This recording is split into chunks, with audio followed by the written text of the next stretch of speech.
of keeping my head down, of being invisible. The irony wasn't lost on me. I'd once commanded courtrooms, dissecting contracts with surgical precision. My name, Serafina Romano, spoken with respect in Boston's legal circles. Now I commanded only pots and pans, and no one here knew my real name. To them, I was simply Sarah, the cook who arrived before dawn and left after the dishes were done. I arranged the lamb with precision that had nothing to do with culinary training and everything to do with old habits. Presentation mattered, whether in a courtroom or on a plate. The muscle memory of excellence refused to die, even after everything else had been stripped away. "Table's ready," Marco announced, poking his head through the kitchen door. He was one of Aurelio's security men, tasked with the mundane job of ensuring the dining room was secure before meals. As if anyone would dare attack Aurelio Kozlov in his own home. I nodded, lifting the tray with steady hands. This was my least favorite part of the job, the moment when I had to enter his space, be seen by him, however briefly. For 4 years, I'd managed to remain a ghost in his household, just another servant in a mansion full of them. The dining room was all dark wood and leather, masculine and austere. Aurelio sat at the head of a table that could seat 20, his broad shoulders draped in a white dress shirt, with the top 4 buttons undone, revealing the strong column of his throat and a glimpse of his defined chest. He was reading something. Always reading. Always working. I'd noticed that about him over the years. The other staff whispered about his ruthlessness, his cold calculation, but I saw something else in those late-night meals. A man who carried the weight of an empire alone. I set the plate before him without a word, as was our unspoken arrangement. He barely glanced up, murmuring a distracted, "Thank you," in that deep voice with its faint Russian accent, a remnant of his father's heritage, though Aurelio had been born in Boston. As I turned to leave, my gaze snagged on the document he was studying. Even from across the table, I recognized the layout. A corporate acquisition contract, the kind I used to draft and dissect in my previous life. My previous life, before Rinaldo Ferretti destroyed it. I forced myself to keep walking, to return to the kitchen where I belonged. It wasn't my business. I'd learned that lesson the hard way. Involvement led to disaster. Silence meant survival. But as I scrubbed the roasting pan, my mind wouldn't let go of what I'd seen. The contract had been opened to a specific clause, and something about the wording had triggered an alarm in my brain, the same instinct that had made me one of the best contract attorneys in Boston before my fall from grace. "Sarah, you're scrubbing that pan to death," Maria commented. She was the head of housekeeping, a kind woman in her 50s who'd taken me under her wing when I'd arrived 4 years ago, broken and desperate. I eased my grip on the brush. "Sorry, long day." "They're all long days here." She poured herself a cup of coffee, settling onto a stool. "You ever think about leaving? Getting a job at a normal restaurant where you don't have to cook for Boston's most dangerous man?" The question caught me off guard. Leave? And go where? Do what? My law license had been revoked. My reputation destroyed. No firm would hire me, not after what Rinaldo had done, framing me for embezzlement, planting evidence in my files, using his family's connections to ensure I was disbarred before I could mount a proper defense. The irony was that Rinaldo had been the one stealing from clients. I discovered the discrepancies in his accounts purely by accident, late one night in the office we'd shared. I should have gone to the Bar Association immediately. Instead, I'd confronted him privately, believing he deserved a chance to explain, to make it right. That trust had cost me everything. "I like it here," I said finally. "It's quiet." Maria studied me with knowing eyes. "You're hiding from something. I've always known that. But Sarah, this isn't living. This is just existing." Before I could respond, Marco appeared in the doorway again. "Boss wants to see you." My heart stuttered. In 4 years, Aurelio had never summoned me. We existed in parallel orbits. He in his world of power and violence, me in my world of pots and pantries. Me? I managed. Yeah, you. Now. I dried my hands on my apron, my pulse accelerating. Had I done something wrong? Was tonight's meal not to his satisfaction? Or worse, had he somehow discovered who I really was, the disgraced attorney living under an assumed name? The walk to the dining room felt like a march to the gallows. Aurelio was still seated, but he'd pushed his plate aside. The contract now occupied his full attention, along with several other documents spread across the polished wood. "You're the cook," he said without looking up. Not a question, but a statement. "Yes, sir." "How long have you worked here?" 4 years, sir." He glanced up then, and I had my first clear view of his face. Aurelio Kozlov was 42, with dark hair silver-threaded at the temples and eyes the color of winter ice. The photographs I'd seen in newspapers before my fall, back when I'd paid attention to such things, hadn't captured the intensity of his presence. This was a man accustomed to absolute control, to being obeyed without question. 4 years, he repeated. "And in those 4 years, have you ever noticed anything unusual about my documents?" The question hung in the air between us. My mind raced. What did he mean? What had he noticed? "I don't look at your documents, sir. I only bring your meals." A slight smile curved his mouth, humorless. "But tonight you looked. I saw your eyes linger on this contract when you served dinner. Why?" I'd been too careless. Let old instincts override caution. "I apologize, sir. It won't happen again." "That's not an answer." He stood, moving around the table with the fluid grace of a predator. "Let me ask you a different question. Do you read English?" "Yes, sir." "Can you understand legal terminology?" My throat constricted. This was dangerous territory. But something in his eyes, not anger, but genuine curiosity, made me answer truthfully. I used to work in a law office before." "Before what?" I hesitated. The truth would expose me completely. But the lie I'd maintained for 4 years suddenly felt exhausting. "Before I was disbarred," I said quietly. His expression didn't change, but something flickered in those ice-blue eyes. Interest, perhaps, or calculation. "Disbarred for what offense?" "Embezzlement, but I didn't do it. I was framed." The words tumbled out before I could stop them, 4 years of silence breaking like a dam. I discovered that my fiancé was stealing from clients. When I confronted him, he planted evidence in my files, made it look like I was the one embezzling. His family had connections, judges, prosecutors. I never stood a chance. Aurelio studied me for a long moment. "Your name isn't really Sarah, is it?" "Serafina Romano. I go by Sarah now to avoid complications." "Serafina Romano." He said it slowly, testing the name. "I remember reading about that case 4 years ago. The assistant DA said you'd betrayed your client's trust, stolen nearly $500,000. All lies, but very convincing lies." He returned to his seat, gesturing to the chair beside him. "Sit." I sat, my heart hammering against my ribs.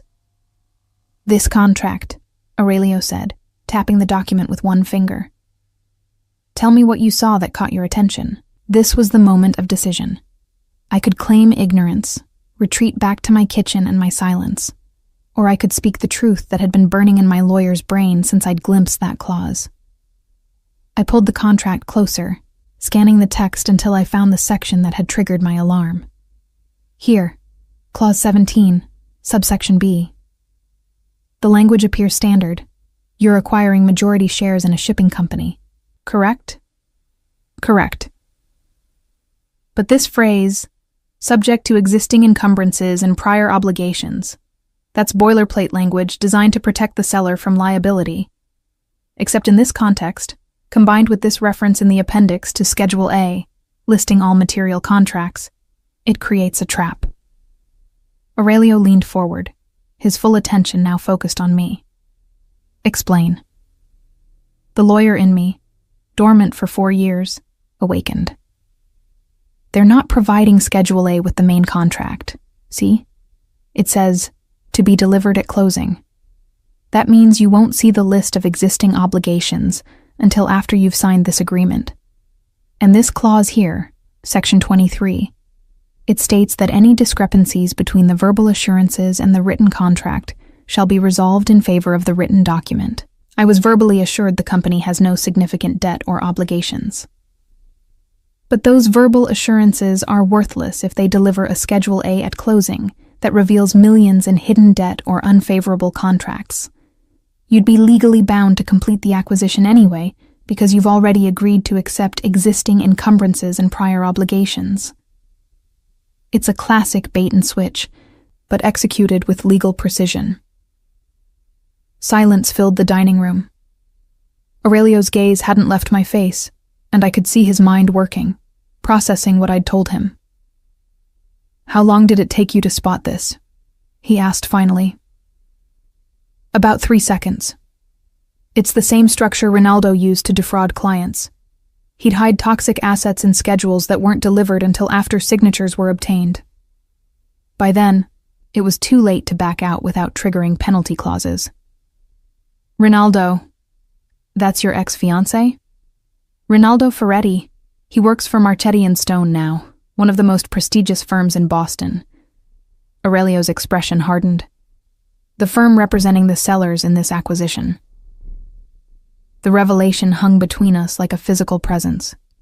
My ex-fiancé, the man who destroyed my career and my life, was apparently attempting to defraud Aurelio Kozlov using the same tactics he'd perfected 4 years ago. How certain are you about this analysis? Aurelio asked. Absolutely certain. I've seen this playbook before. I lived through its consequences. He stood abruptly, pulling out his phone. Marco, I need Victor and Dmitri in my office immediately, and cancel the signing scheduled for Thursday. He ended the call, then turned back to me. You're coming with me. Sir, That wasn't a request, Serafina. The use of my real name sent a shiver down my spine. I followed him through the mansion to his private office, a room I'd never entered before. It was dominated by a massive desk and walls lined with books, legal texts I noticed, along with works on strategy and warfare. 2 men entered shortly after we did. I recognized them as Aurelio's closest advisors, Victor Sokolov, his consigliere, and Dmitry Volkov, head of security. We have a problem, Aurelio said without preamble. The Martinelli acquisition is a trap. For the next 20 minutes, I explained the contract structure to men who listened with the intensity of those whose survival depended on recognizing threats. I'd forgotten what it felt like to use my legal training, to dissect complex documents and expose hidden dangers. The lawyer I'd been, confident, articulate, precise, emerged from the shadows where I'd buried her. When I finished, Victor was the first to speak. If this is true, we would have lost controlling interest in 3 of our shipping routes within 6 months. The debt load alone would have bankrupted that division. Not bankrupt, I corrected. That's the elegant part. You'd be forced to sell at a loss to cover the obligations. Probably back to the Martinelli family at a fraction of what you paid. They'd effectively steal your investment and reclaim their company. Dimitri's jaw clenched. Who else knows about this contract structure? Only the lawyers who drafted it, I said. And possibly the Martinelli patriarch, if he's sharp enough to understand what his attorneys created. Aurelio had been silent, his gaze fixed on me with unsettling intensity. How would you fix this? The question caught me off guard. Fix it? You identified the problem. What's the solution? I thought quickly, the strategic part of my brain engaging. Demand Schedule A before signing. Insist on a 30-day review period for all disclosed obligations. Add a materiality clause that allows you to walk away if undisclosed debts exceed a certain threshold. And change the language on verbal assurances. Make them part of the binding contract, not subordinate to written terms. Can you draft those amendments? Yes, but no buts. Victor, get Serafina whatever she needs. Laptop, access to our legal database, a secure workspace. Dimitri, I want background on every attorney at Marcetti and Stone, particularly anyone named Ferretti. Sir, I interrupted, I can't practice law. I'm disbarred. Aurelio's smile was cold. You're not practicing law. You're consulting for me privately. There's a difference. This could expose me. If Ronaldo discovers I'm here, then he'll have a very short and unpleasant conversation with me. The menace in Aurelio's voice was unmistakable. You saved me from losing millions, Serafina. Possibly saved my entire operation from a sophisticated attack. That debt will be repaid. I'm not asking what you want. I'm telling you what's going to happen. You're going to work for me as a private legal consultant. You'll be paid accordingly. And you'll be protected. The word protected carried weight. I wasn't sure I wanted. Protection from Aurelio Kozlov came with obligations, with chains that might bind more securely than any prison. But as I looked at the contract spread across his desk, at the trap that had been set for him using the same techniques that had destroyed me, I felt something I hadn't felt in 4 years. Purpose. How long do we have until the scheduled signing? I asked. 48 hours. Then we'd better get started. Victor led me to a small office adjacent to Aurelio's main workspace. It had clearly been unused for some time, but within an hour, it had been transformed. Laptop with encrypted access, printer, legal database login credentials, and a locked file cabinet for sensitive documents. Anything else you need? Victor asked. He was a tall man in his 50s, with sharp eyes that missed nothing. Coffee, I said. Strong. And access to Aurelio's complete file on the Martinelli deal. Everything from initial contact to this contract. You'll have it within the hour. He paused at the door. Boss doesn't trust easily. The fact that he's given you this much access after one conversation says something. Says what? That his instincts about you match what I've observed these 4 years. You're loyal, discreet, and you don't ask for things you haven't earned. His expression softened slightly. Welcome to the inner circle, Serafina. It's a dangerous place to be, but safer than being outside it. After he left, I sat at the desk and allowed myself a moment of pure panic. What had I just agreed to? Working for a man whose empire was built on activities I could only guess at, exposing myself to the very person who destroyed my career, abandoning the safety of anonymity I'd cultivated for 4 years. But then I thought about that contract, about Ronaldo's smug certainty that his trap would succeed, about 4 years of hiding while he'd prospered, building his career on the foundation of my destroyed reputation. Maybe it was time to stop hiding. The files arrived as promised. I dove into them with the intensity I'd once brought to every case, constructing a timeline of the Martinelli negotiation. The more I read, the clearer the pattern became. This wasn't just a simple fraud. It was a sophisticated, multi-layered scheme designed to destroy Aurelio's shipping operations while making it appear to be his own poor business judgment. Around 2 a.m, Aurelio appeared in my doorway holding 2 cups of espresso. The sight of him, dress shirt now even more rumpled, sleeves rolled to reveal strong forearms, sent an unwelcome flutter through my stomach. Marco told me you refused dinner, he said. I hadn't even noticed the hunger until he mentioned it. I was focused. So I see.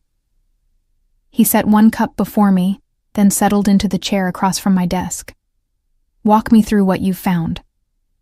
For the next hour, we dissected every element of the deal. Aurelio's questions were sharp, incisive. He understood business strategy intuitively, even if legal terminology wasn't his primary language. I found myself explaining not just what I'd discovered, but why, the strategic implications of each hidden clause. "This materiality threshold," he said, tapping one section of my draft amendments. 10 million in undisclosed obligations. Why that number?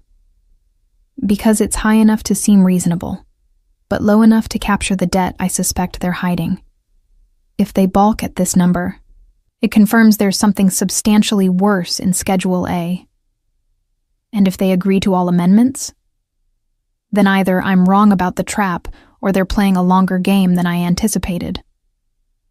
Aurelio's gaze held mine. "You're not wrong. I've learned to trust instinct, and yours is screaming warning. 4 years ago, my instinct told me to trust Ronaldo. I hadn't meant to say it aloud, but exhaustion had loosened my usual guard. 4 years ago you were in love. Love makes people stupid." He sipped his espresso. "Now you're angry. Anger makes people sharp." "I'm not angry," I lied. "You've been hiding in my kitchen for 4 years, using maybe 10% of your capabilities, living like a ghost. That's not healing, Serafina. That's barely surviving. And yes, that's anger. At him. At the system that failed you. At yourself for trusting the wrong man." The accuracy of his assessment stole my breath. "You don't know anything about me. I know that you've worked in my house for 4 years and never once asked for anything beyond your salary. I know that you're brilliant. Those amendments would impress attorneys with 20 years more experience than you had. I know that someone broke you badly enough that you've been hiding ever since." He leaned forward. "And I know that tonight, when you saw a version of the same trap that destroyed you being set for me, you couldn't stay silent. That took courage. It took self-preservation. If Ronaldo is behind this, if he's working for people targeting you, then my hiding here isn't safe anymore anyway." "True. Which is why you're going to stay close to me until this is resolved." "I don't need protection." That wasn't the protection I meant. His gaze was steady, unwavering. "I meant you're going to be involved in negotiations, present at meetings, visible." Horror flooded through me. "No, absolutely not. If Ronaldo sees me, if Ronaldo sees you, he'll know his trap has been discovered. He'll know that I have someone who can dissect his schemes. That's strategic advantage, Serafina. That's also putting a target on my back.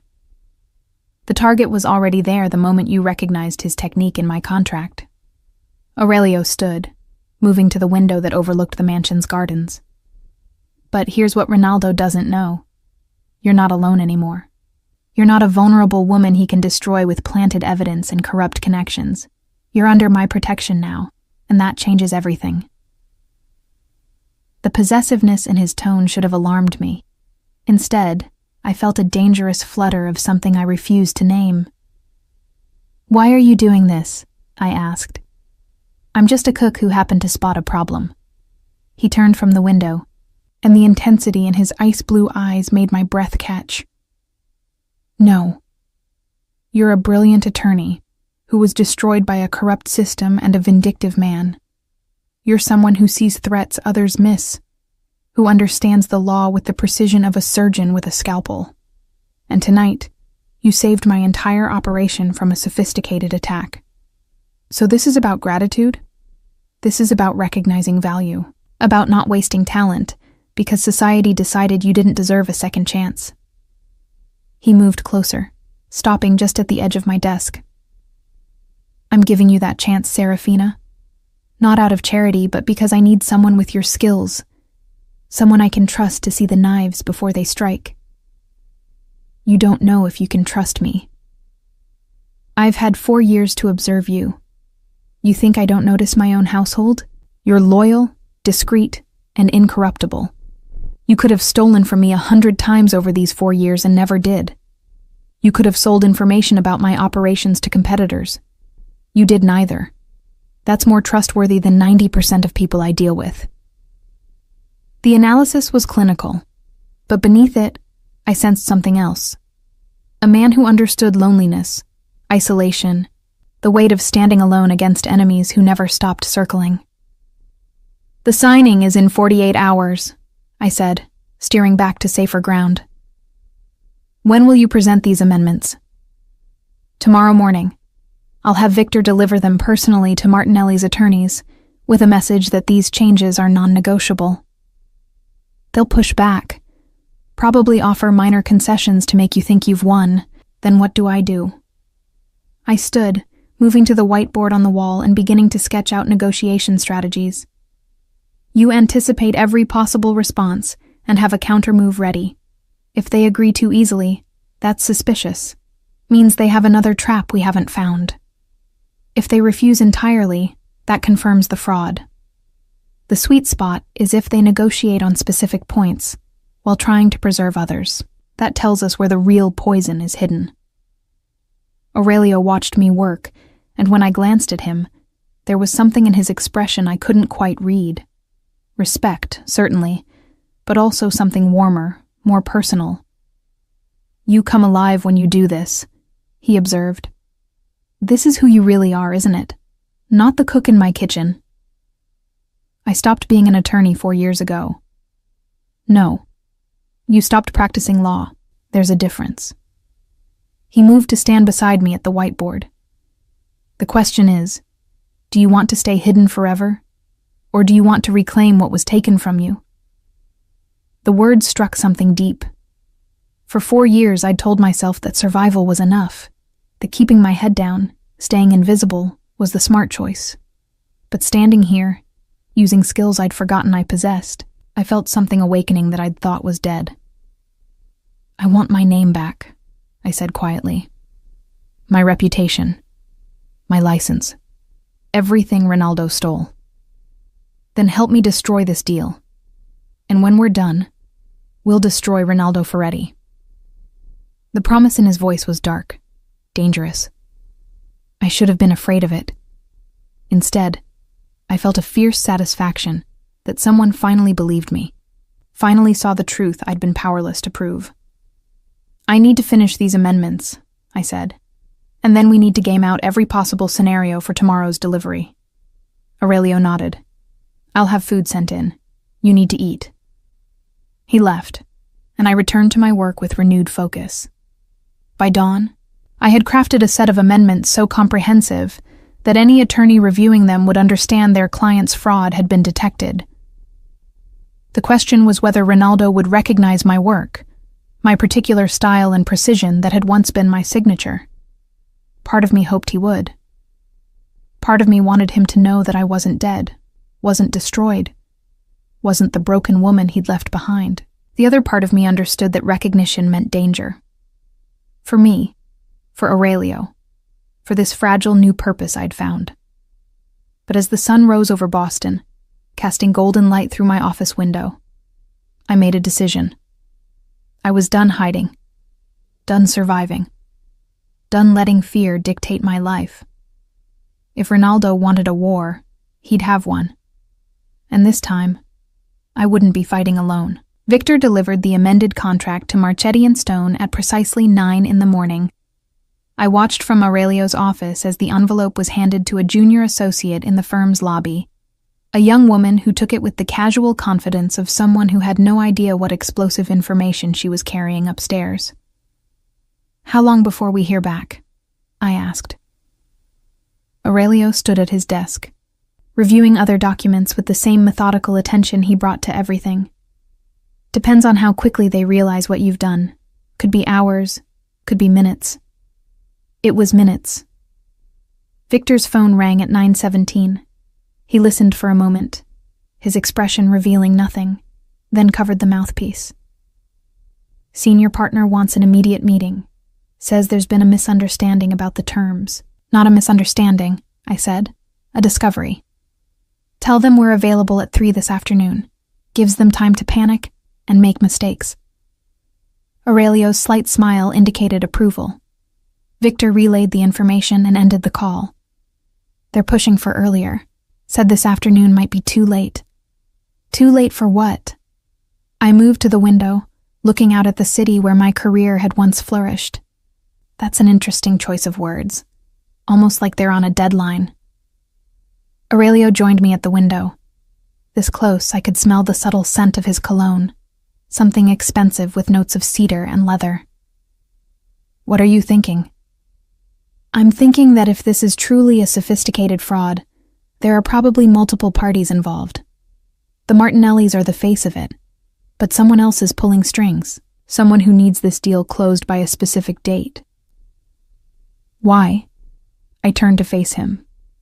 Because fraud this complex requires coordination, payment schedules, document preparation, shell companies to hide assets. And if I'm right about the structure, there's probably a buyer already lined up to purchase the company back from you at a massive discount once you're drowning in hidden debt.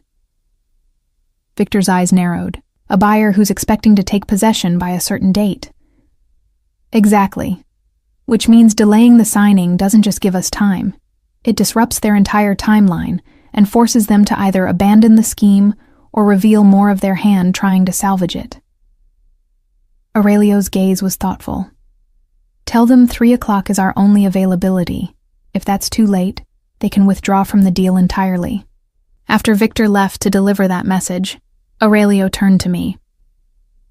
You should rest. You've been working since midnight. I'm fine. You're exhausted. He gestured toward a door I hadn't noticed before. There's a private suite through there. It's secure, comfortable. A few hours of sleep will keep your mind sharp for this afternoon. The suggestion was practical, but something about his concern felt personal. Dangerous territory I wasn't ready to navigate. I should review their likely arguments, I protested. Serafina. The way he said my name, soft but commanding, made me look up. You've already anticipated their moves. What you need now is rest. This afternoon will require you to be at your absolute best. He was right, of course. My eyes burned with fatigue, and my concentration was starting to slip. Fine. 2 hours. The suite was more than comfortable. It was luxurious in an understated way that spoke of old money and refined taste. The bed was massive, with linens that felt like silk against my skin. I intended to close my eyes for just a few minutes. I woke to soft knocking. Disoriented, I checked the clock. 1:45. I'd been asleep for over 4 hours. Come in, I called, sitting up and trying to smooth my rumpled clothes. Aurelio entered carrying a garment bag and a tray. You needed the sleep more than you realized.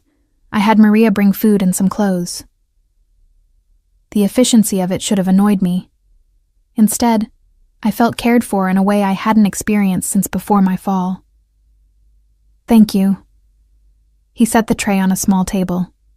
Eat. The meeting is in an hour, and you'll want to be prepared. After he left, I found that the garment bag contained a perfectly tailored suit in charcoal gray. Professional, elegant. Nothing like the kitchen uniform I'd worn for 4 years. The label inside was from a boutique I'd once frequented, back when I could afford such things. How had he known my size? But then I remembered his comment about observing his household.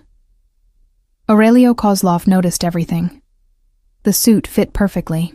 As I studied my reflection, I barely recognized the woman looking back. She looked like Serafina Romano, attorney at law, not Sarah the cook. When I emerged, Aurelio was waiting in his office with Victor and Dmitri. All 3 men looked up, and something flickered in Aurelio's eyes. Approval, yes, but also something warmer that made my pulse quicken. Good, he said simply. Victor has prepared a briefing on Marchetti and Stone's senior partners. 3 will likely attend this meeting. For the next 30 minutes, we reviewed intelligence that had clearly been gathered with remarkable speed. I learned that the lead partner on the Martinelli deal was Richard Chen, a man known for aggressive tactics and ethical flexibility. His associates included 2 younger attorneys, one of whom was Rinaldo Ferretti. My stomach tightened at seeing his name in the brief, accompanied by a recent photograph. He looked successful, confident, everything I wasn't supposed to be anymore. Will you be able to handle seeing him? Aurelio asked quietly. Yes. I forced my voice to remain steady. He doesn't get to take this from me, too. The meeting was held at a neutral location, a conference room in one of Boston's premier business hotels. Aurelio's security swept the room before we entered, checking for recording devices or other surveillance. Martetti and Stone's delegation arrived precisely at 3. Richard Chen led, followed by a sharp-eyed woman I recognized as Margaret O'Brien, one of the firm's corporate specialists. And behind them, looking as polished and arrogant as ever, was Ronaldo Ferretti. His reaction when he saw me was everything I'd hoped for. The color drained from his face. His step faltered. His carefully controlled expression cracked, revealing shock and something that might have been fear. "Ms. Romano," Richard Chen said smoothly, recovering faster than Ronaldo. "This is unexpected. I wasn't aware you were providing services to Mr. Kozlov." "Private consulting," I replied, my voice calm. "Shall we begin?" We took our seats across from each other. Aurelio sat at the head of the table with me to his right, Victor to his left. The positioning was deliberate. I was being presented as part of his inner circle, not a mere consultant. "Your amendments to the contract are extensive," Chen began, perhaps overly cautious. "Our clients feel they demonstrate a lack of good faith." "Our amendments close loopholes that demonstrate a lack of good faith on your client's part," I countered, "particularly regarding Schedule A and the disclosure of material obligations." Ronaldo finally found his voice. "Those are standard provisions in any acquisition. Ms. Romano, if you were more familiar with current corporate practice..." "I'm intimately familiar with the current practice of hiding toxic assets in schedules delivered at closing," I interrupted. "It's the same technique that's been used to defraud clients for years. Some might even call it a signature move." The implication hung in the air. Ronaldo's jaw tightened, but Chen smoothly intervened. "I assure you there are no hidden assets. However, preparing a complete Schedule A takes time. We're willing to provide a preliminary list within 7 days." "No." Aurelio's voice cut through the negotiation like a blade. "Full disclosure before signing, or there's no deal." "Mr. Kozlov, that's simply not reasonable." "What's not reasonable," I said, "is asking my client to commit millions to an acquisition without full knowledge of what he's actually purchasing. Unless, of course, there's something in Schedule A you'd prefer he not see until it's too late to back out." Margaret O'Brien leaned forward. "I think we all need to take a step back. Perhaps if we could discuss the specific concerns." "The specific concern," Aurelio said, "is that your contract is designed to defraud me. Ms. Romano identified the structure. Either you provide full transparency, or we walk." Ronaldo couldn't seem to stop staring at me. I met his gaze directly, letting him see that I wasn't the broken woman he'd left behind, that I'd survived his betrayal and emerged stronger. "Could we have a moment to confer privately?" Chen asked. 10 minutes, Aurelio agreed. The Martetti team retreated to an adjacent room. Once they were gone, Victor leaned toward me. "You were right. They're panicking." "The question is whether they abandon the fraud or try to salvage it," I replied. Aurelio's hand briefly touched my shoulder, a gesture of support that sent warmth through me despite the professional setting. "Whatever they try, we're ready." The Martetti team returned with a new proposal. They'd provide a preliminary Schedule A within 48 hours, with a full version 7 days later. We could review and back out if there were any undisclosed obligations exceeding a certain threshold. It was a trap within a trap. The preliminary version would show minor issues to seem transparent, while the major fraud would be buried in the full version, delivered after Aurelio had already committed to the deal emotionally and financially. "No," I said before Aurelio could respond. "Full disclosure now, or we terminate negotiations." "Ms. Romano," Ronaldo said, his voice tight with barely controlled anger, "you're being unreasonable. This isn't how corporate transactions work."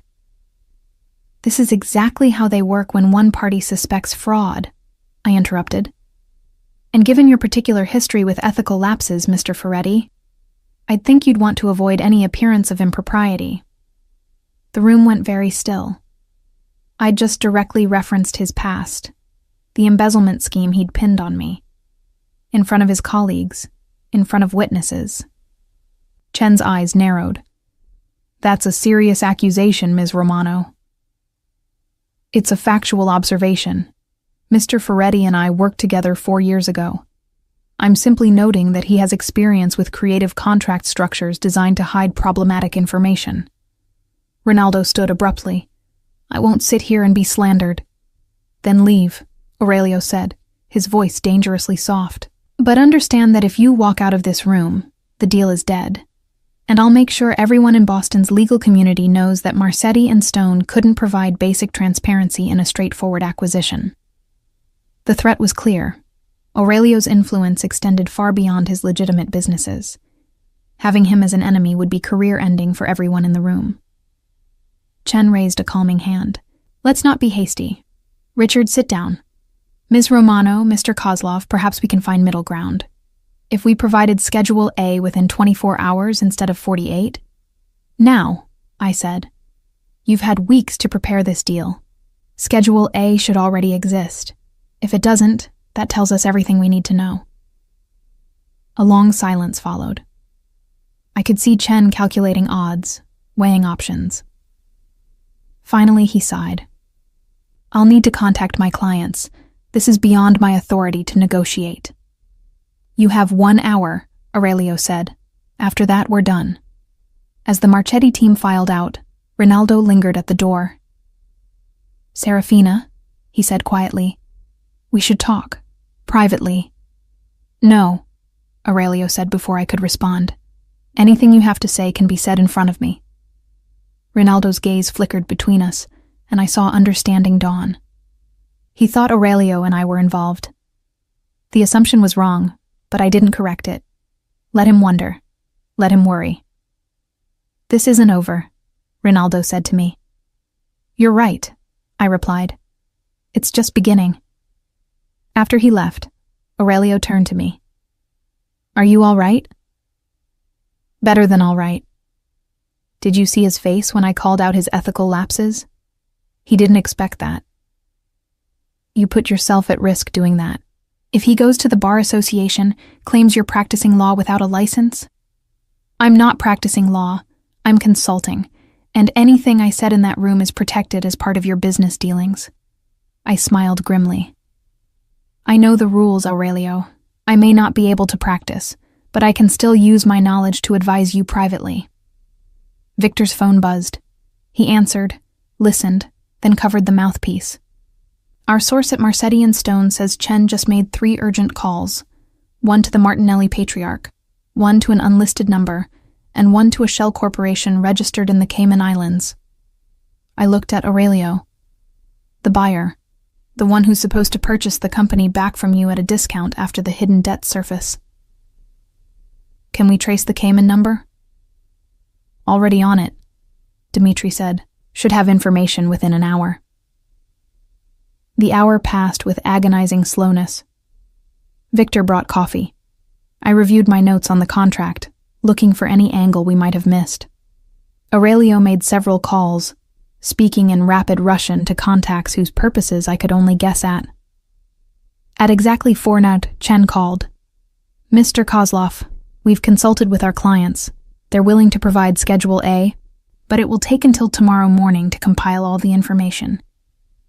It was a stalling tactic, but it also meant they were willing to reveal at least some of what they'd been hiding. The question was whether what they revealed would be the truth, or just another layer of lies. 9 a.m. tomorrow, Aurelio said. Your offices. If Schedule A isn't complete and accurate, the deal is dead, and I'll pursue legal action for attempted fraud. After the call ended, I slumped in my chair. The adrenaline that had carried me through the confrontation with Ronaldo was fading, leaving exhaustion in its wake. You did well, Aurelio said. Seeing him clearly rattled you, but you didn't let it show. He looked good, I admitted. Successful. like the last 4 years have been kind to him while they destroyed me. He looked like a man who just realized his past is about to catch up with him. Aurelio moved to stand beside my chair. You need food? Rest. Real rest, not a few hours stolen between crises. I need to prepare for tomorrow. If they do provide Schedule A, I'll need to review it immediately for hidden traps, which you can do after you eat and sleep. His hand touched my shoulder again, the gesture becoming familiar. You're no good to anyone if you collapse from exhaustion. He was right, but I hesitated. What if they're using this time to cover their tracks? To create a fake Schedule A that looks legitimate? Then we'll catch them at it. Serafina, you've given me the tools to see this fraud. Now trust that we can handle the next steps together. The word together resonated more than it should. For 4 years I'd been alone, handling everything myself because there was no one I could trust. The idea of sharing the burden felt foreign, dangerous, tempting. Dimitri appeared in the doorway. Got something on that Cayman number. The Shell Corporation is owned by a holding company that traces back to the Volpe crime family. Every person in the room went still. The Volpes were rivals to Aurelio's organization, bitter enemies engaged in a decades-long struggle for control of Boston's underworld. This isn't just fraud, Aurelio said quietly. It's an attack. They were using the Martinellis as proxies to destroy my shipping operation, planning to buy it back through shell companies and gain control of my routes. Victor's expression was grim. If they'd succeeded, they could have cut off your supply lines, strangled your legitimate businesses. I felt sick. I'd thought this was just about money, about Ronaldo's usual greed and corruption. But I'd inadvertently stumbled into something much larger, a war between criminal empires, with me caught in the crossfire. You need to pull out, I said to Aurelio. This is too dangerous. Forget the deal. Forget Schedule A. Just walk away. He looked at me with something like amusement. Walk away? After they've tried to destroy me? After they've involved someone under my protection? His gaze intensified. No, Serafina. We don't walk away. We turn this trap back on them. How? A cold smile curved his lips. By making them think they've won.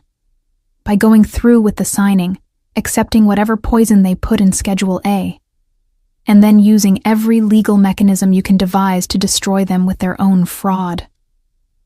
Understanding dawned. You want to let them hang themselves. I want to use their own trap to destroy both the Martinellis and the Volpes, and I want you to design that trap.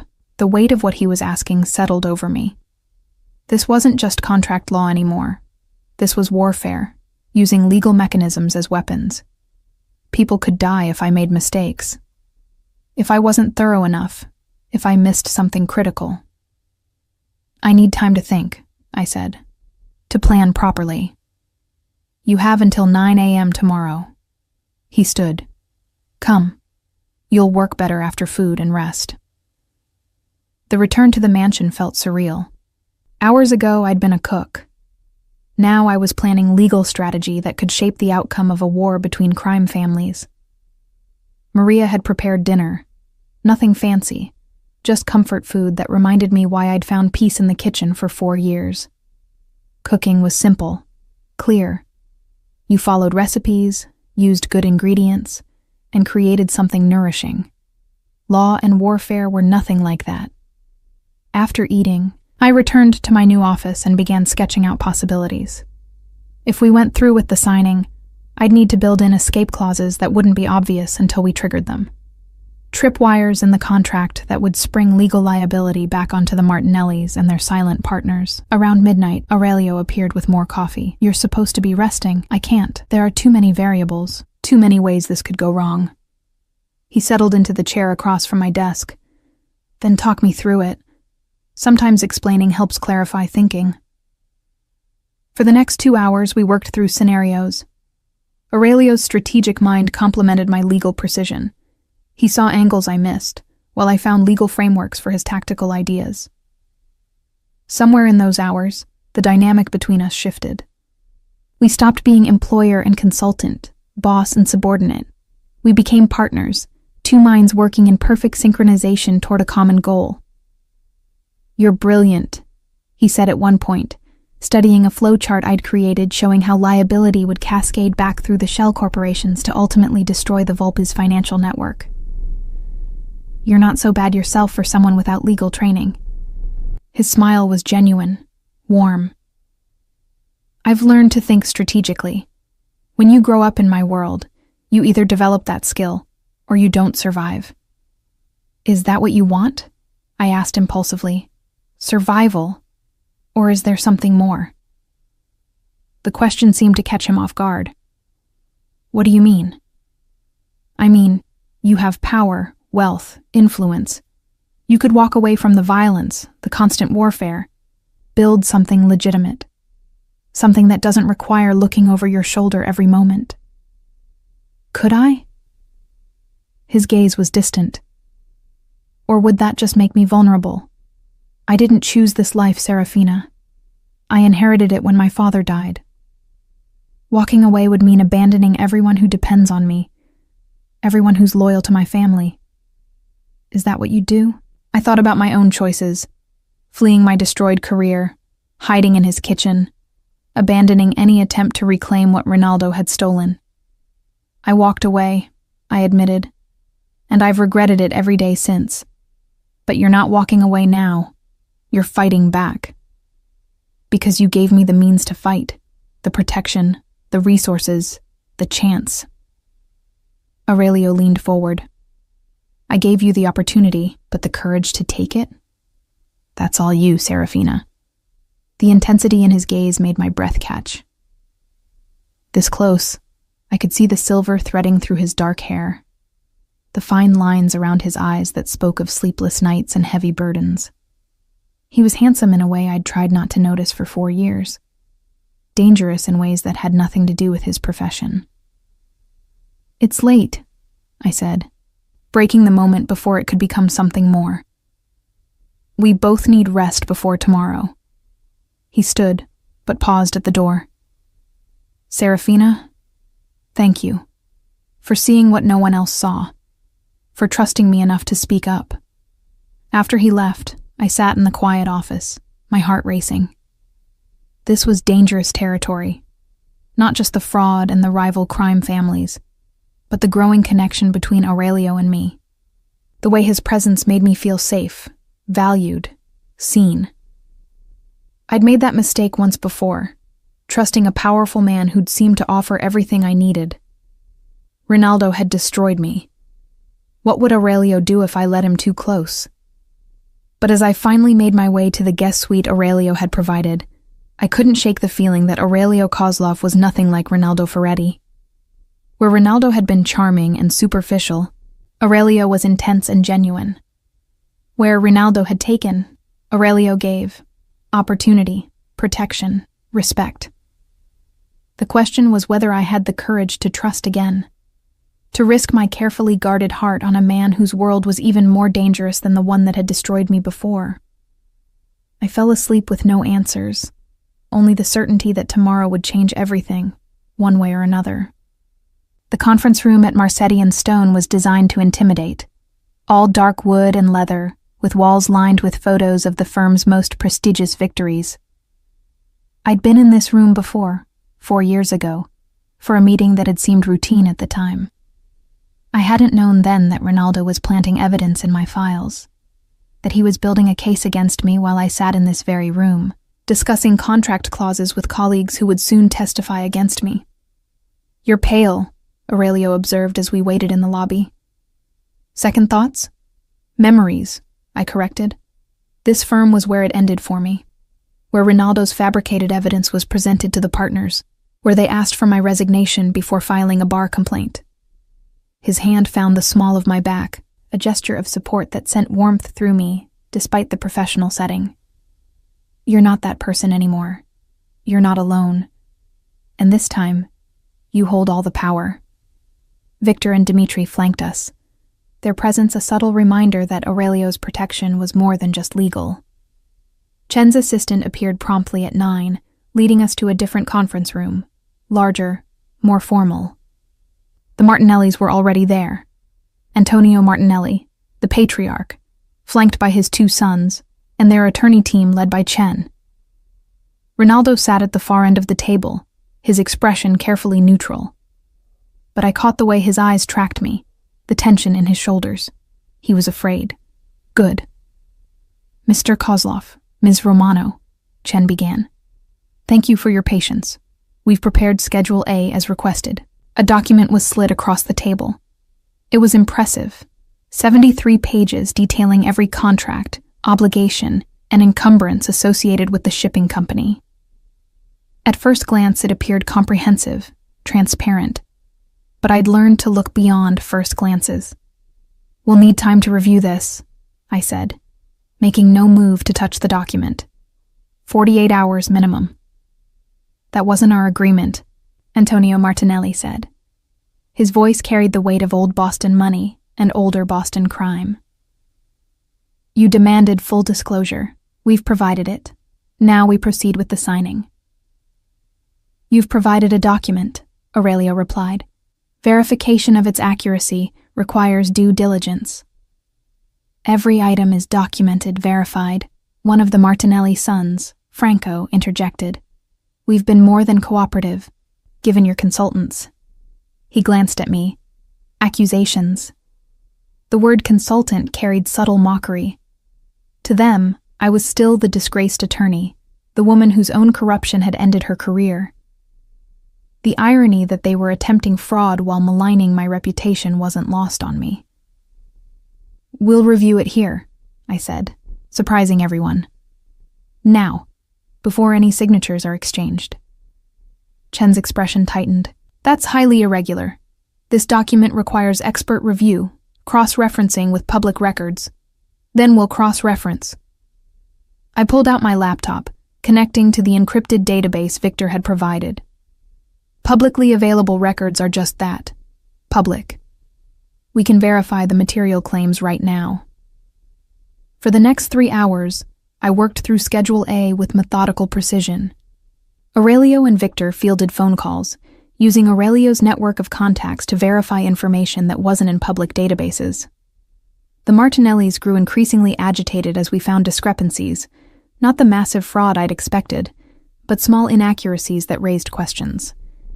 A contract with a shipping union was dated 6 months earlier than public records showed.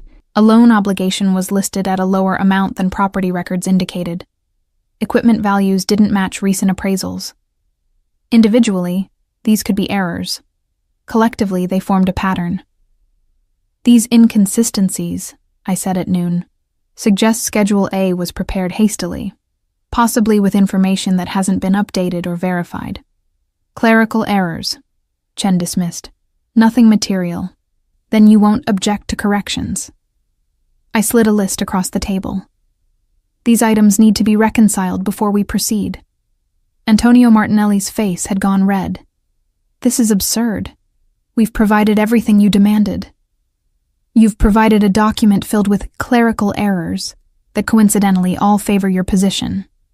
Aurelio interrupted. Either you correct them, or we terminate negotiations. A tense silence followed. Finally, Antonio nodded to Chen, who began making notes about the required corrections. But I noticed Ronaldo whispering urgently to Chen, his expression strained. Perhaps we should take a break, Chen suggested. Allow my team to review these requested corrections. Ensure they're appropriate. 1 hour, Aurelio agreed. As the room cleared for break, Ronaldo caught my arm in the hallway. Serafina, we need to talk. No, we don't. I pulled free from his grip. You're making a mistake, getting involved with Kozlov. Do you have any idea what he is, what he does? Do you have any idea what you do? I countered. The clients you've defrauded, the lives you've destroyed. At least Aurelio doesn't pretend to be something he's not. Aurelio. Ronaldo's laugh was bitter. You're on first-name basis with a crime lord? 4 years ago, you couldn't even jaywalk without anxiety. Now you're working for the Russian mob. I'm working for someone who values my skills, who doesn't steal my work and destroy my reputation when I discover his crimes. His expression hardened. You discovered nothing. I was cleared of those allegations. Because you framed me for your crimes, but we both know the truth, Ronaldo. Every time you stand in front of a mirror, you see a thief and a coward. And what do you see? A whore for the mob? The slap happened before I'd consciously decided to do it. Ronaldo's head snapped to the side, my handprint stark on his cheek. That's for 4 years of my life, I said quietly. 4 years of hiding, of lost career, of believing I was the worthless criminal you made me out to be. Serafina. Aurelio's voice behind me was soft, but deadly. He'd appeared silently, Victor and Dimitri flanking him. Is there a problem? Ronaldo's fear was palpable. No problem. Just clearing up old misunderstandings.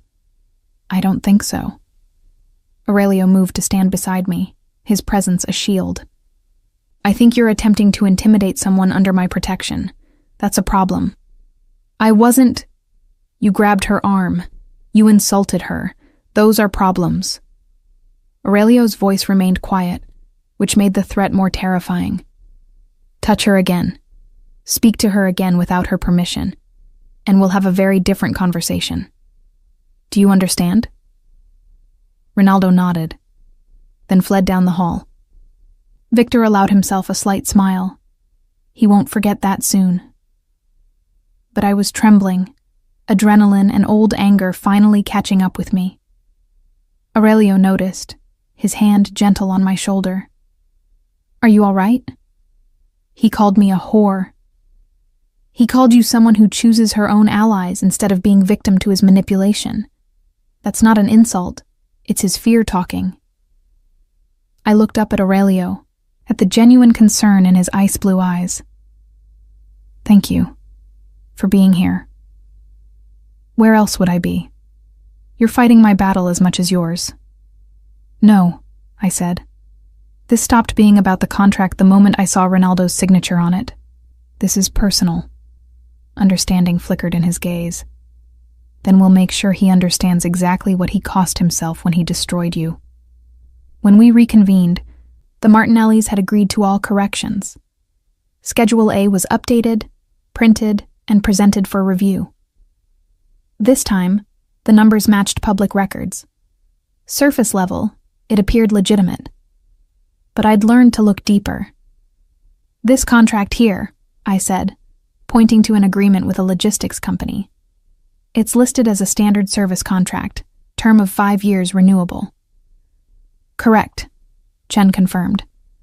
But the logistics company, Pacific Freight Solutions, doesn't appear in business registries anywhere. No incorporation documents, no tax filings, no public record of existence. Silence. Then Antonio leaned forward, his expression calculating. It's a new venture. Not all paperwork has been filed yet. Or it's a shell company, I countered, designed to hide obligations that will be revealed after closing. This contract obligates the shipping company to exclusive use of Pacific Freight, at rates well above market value. If Pacific Freight is owned by you or your associates, this is a mechanism to siphon profits after the sale. Chen's face had gone pale. That's a serious accusation without evidence. Then provide evidence. Corporation documents for Pacific Freight. Proof it's a legitimate independent entity. We'll need time to gather. No more time, Aurelio said. Either Pacific Freight is legitimate and you prove it now, or this contract comes out of Schedule A. Your choice. The Martinellis huddled with their attorneys. I could see the calculation in Antonio's eyes. How much to reveal? How much to hide? Finally, he nodded to Chen. Pacific Freight will be removed from Schedule A. It was a preliminary arrangement that hadn't been finalized. Victory surged through me. We'd found the trap, or at least one of them. For the next 2 hours, I methodically reviewed every contract, every obligation. I found 3 more shell companies, 2 suspicious loans with terms that would allow creditors to call them due immediately after sale, and 1 environmental lawsuit that had been omitted entirely. Each discovery chipped away at the Martinellis' composure. By 4 p.m., Antonio looked like a man who'd aged a decade in a day. Perhaps, Chen suggested, we should consider postponing the signing. Give everyone time to address these concerns.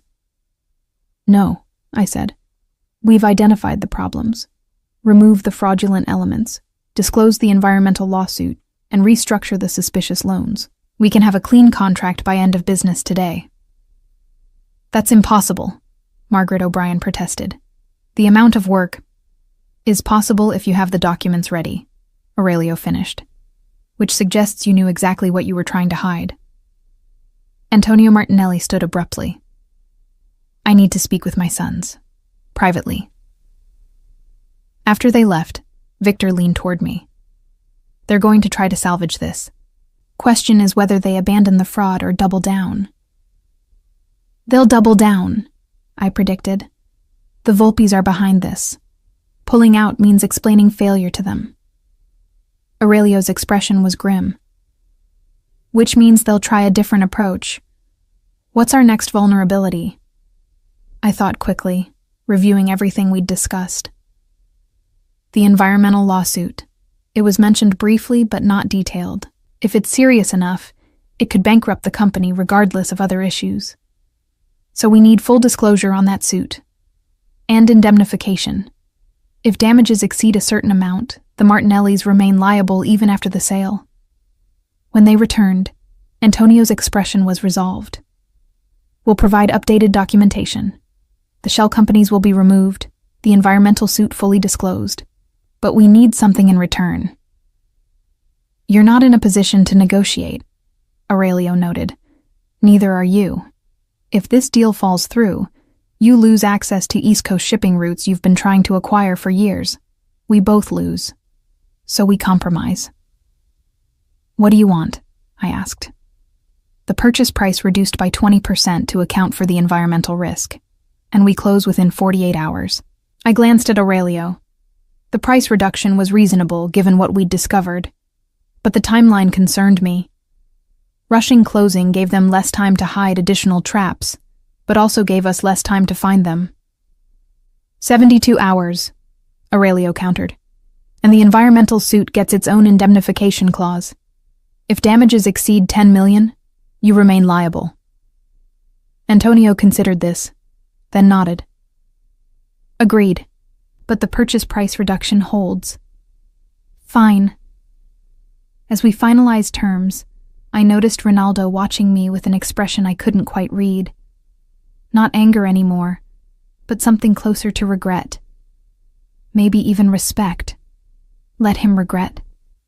Let him see what he'd destroyed, and know that I'd survived anyway. The meeting adjourned at 7 p.m., with an agreement to reconvene in 72 hours for final signing. As we prepared to leave, Chen approached me. Ms. Romano, your work today was exceptional. If you ever consider returning to practice, Martetti and Stone would be interested in discussing. No, I said flatly. I'll never work for this firm again. Understanding flickered in his eyes. He knew about my history, about what had happened in these offices 4 years ago. I understand, though for what it's worth, we handle recruitment differently now. More oversight. 4 years too late for me. In the car back to the mansion, exhaustion crashed over me. I'd been running on adrenaline for hours. Now that it was fading, every muscle ached. You were magnificent, Aurelio said. The way you dissected their scheme, found every hidden trap. I've never seen anything like it. I just did my job. No, you did far more than that.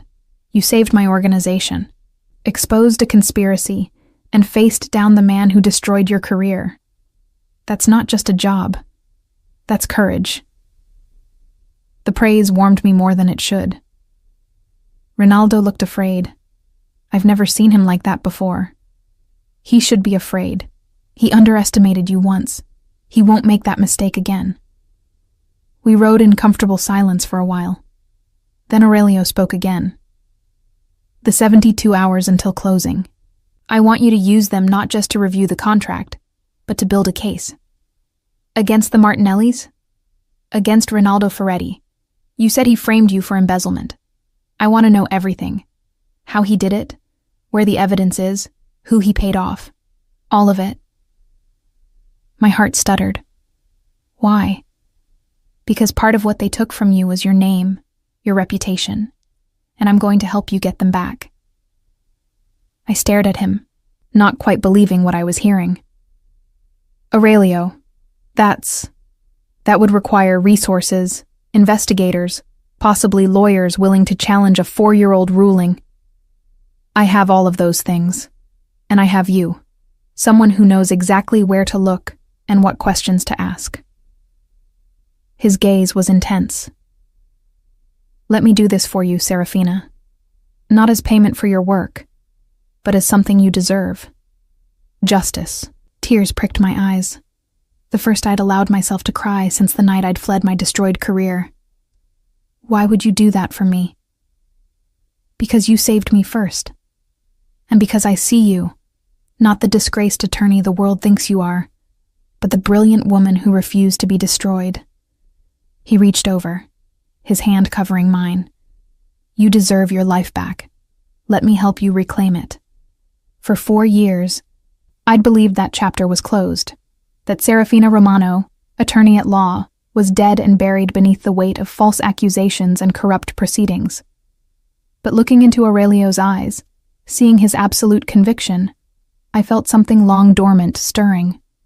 Hope, anger, determination.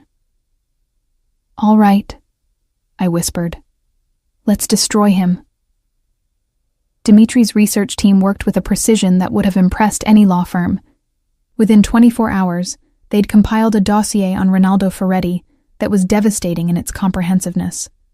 Bank records showing unexplained deposits coinciding with the dates his clients reported missing funds.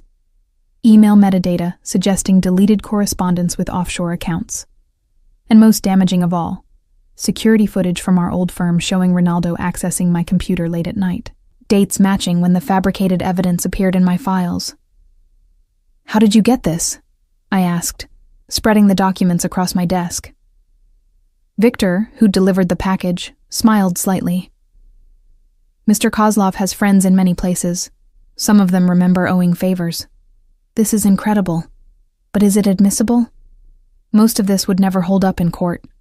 Who said anything about court? Aurelio appeared in my doorway, leaning against the frame. This isn't about legal proceedings, Serafina. This is about leverage. I looked between him and Victor. I don't understand. Aurelio moved into the room, settling into the chair across from my desk, with that same fluid grace that I'd come to recognize. You can't practice law. Going through official channels would take years, cost a fortune, and still might not succeed, because the system that convicted you once would resist admitting error. Then what good is this evidence? It's good for destroying Rinaldo Ferretti's career, reputation, and freedom, if we want to.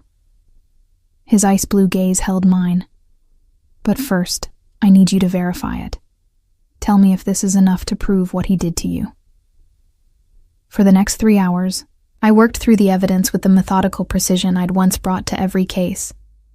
The bank records alone showed a pattern of theft spanning 18 months, far longer than the prosecution had alleged in my case.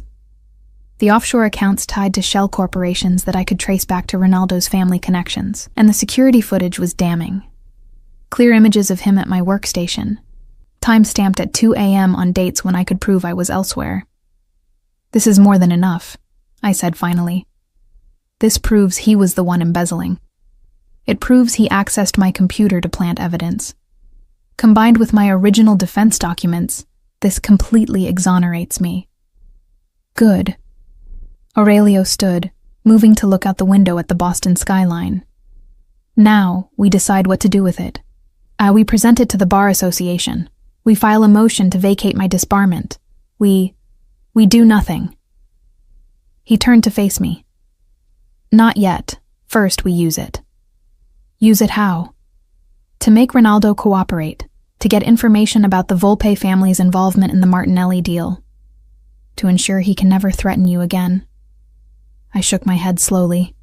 That's blackmail. That's justice. Legal justice failed you, Serafina. Sometimes you need another kind. The kind that operates outside the law? The kind that operates in reality. Ronaldo destroyed your life using connections and corruption that the legal system enabled. You think presenting this evidence will suddenly make that same system admit error? They'll fight you every step. Claim the evidence is inadmissible. Argue that even if Ronaldo was guilty, your disbarment was still justified by appearance of impropriety or some other legal fiction. His words stung because I knew he was right. I'd seen too many cases where truth lost to procedure, where justice yielded to political convenience. What exactly are you proposing? I asked quietly. I'm proposing we confront Ronaldo, show him what we have, make him understand that cooperation is his only path to survival. He gives us everything on the Volpe family's involvement, helps us turn the Martinelli trap back on them, and in exchange, we give him a choice. What choice? He can confess publicly, take responsibility for framing you, plead guilty to embezzlement, accept whatever consequences come. Or he can disappear, leave Boston, leave the legal profession, vanish so completely that no one will ever find him. Either way, you get your name back. I stared at Aurelio, trying to reconcile the man offering me justice with the methods he was proposing. And if he refuses both options? Then we destroy him. Present the evidence to the Bar Association, yes, but also to every client he's ever represented, every judge he's ever appeared before, every journalist in Boston. We don't just prove his guilt. We make him a cautionary tale. The ruthlessness in Aurelio's voice should have frightened me. Instead, I felt something darker, more primal. Satisfaction at the idea of Ronaldo finally facing consequences, of him experiencing even a fraction of the fear and humiliation I'd endured. When do we confront him? I asked. Aurelio's smile was cold. Tonight, before the final contract signing tomorrow. We make sure he understands his position before he's in a room with all of us. Victor arranged it with his usual efficiency. Ronaldo was told that Aurelio wanted a private preliminary meeting to discuss contract details. No lawyers, no witnesses, just the four of us. Aurelio, Victor, Ronaldo, and me. We met in a private dining room of a restaurant Aurelio owned. The space was beautifully appointed but windowless, soundproofed. The kind of place where dangerous conversations happened. Ronaldo arrived exactly on time, his expression wary. He'd brought his own security, a broad-shouldered man who waited outside the room at Victor's insistence. Mr. Kozlov, Ronaldo said, nodding to Aurelio. His gaze slid to me, and I saw the flash of concern in his eyes. I wasn't aware Ms. Romano would be joining us. Sit down, Ferretti. Aurelio's voice carried absolute command. Ronaldo sat across from us, his lawyer's instincts clearly screaming warning. If this is about the contract negotiations, it's about what you did to Serafina 4 years ago. Aurelio slid the dossier across the table. Read it. I watched as Ronaldo opened the folder, his face going progressively paler as he reviewed the evidence. The bank records, the email metadata, the security footage. By the time he reached the images of himself at my computer, his hands were shaking. Where did you get this? He whispered. Does it matter? I asked. You planted evidence in my files. You stole from clients and made me the scapegoat. You destroyed my career to save yours. All of this is true, and you know it. Ronaldo looked up at me, and for the first time, I saw genuine fear in his eyes. Serafina, I can explain. No explanations. Aurelio cut him off.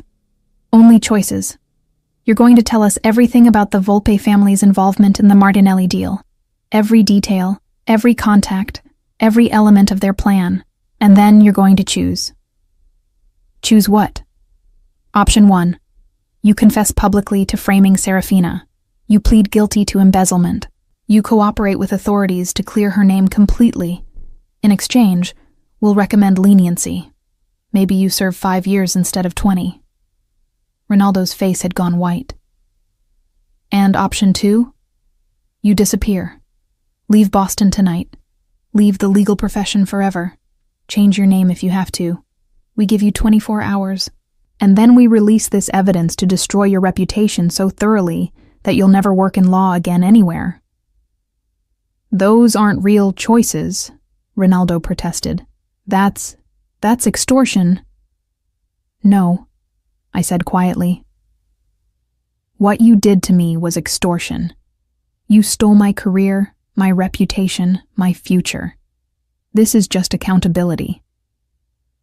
Ronaldo looked between us, calculation warring with fear in his expression. There's an option 3. I refuse to cooperate, and I take this to the Bar Association myself. Claim you're attempting to blackmail me. With what evidence? Victor asked mildly. This meeting never happened. There's no record of it. And if you try to accuse Mr. Kozlov of blackmail, we'll simply release this dossier anyway, and you'll have all the guilt with none of the negotiating power. I need time to think. No time. Aurelio's voice was steel. The contract signing is tomorrow. Either you give us what we need on the Volpe family tonight, or we walk away from the Martinelli deal and spend our energy destroying you instead. Your choice. Now. The silence stretched. I could see Ronaldo's mind racing, looking for escape routes that didn't exist. Finally, his shoulders slumped. What do you want to know? For the next 2 hours, Ronaldo detailed the conspiracy. The Volpe family had approached the Martinellis 6 months ago with a plan: trap Kozlov in an acquisition that would bankrupt his shipping division, then buy it back through shell companies at a fraction of its value. Ronaldo had been brought in to structure the legal framework, using the same techniques he'd perfected framing me.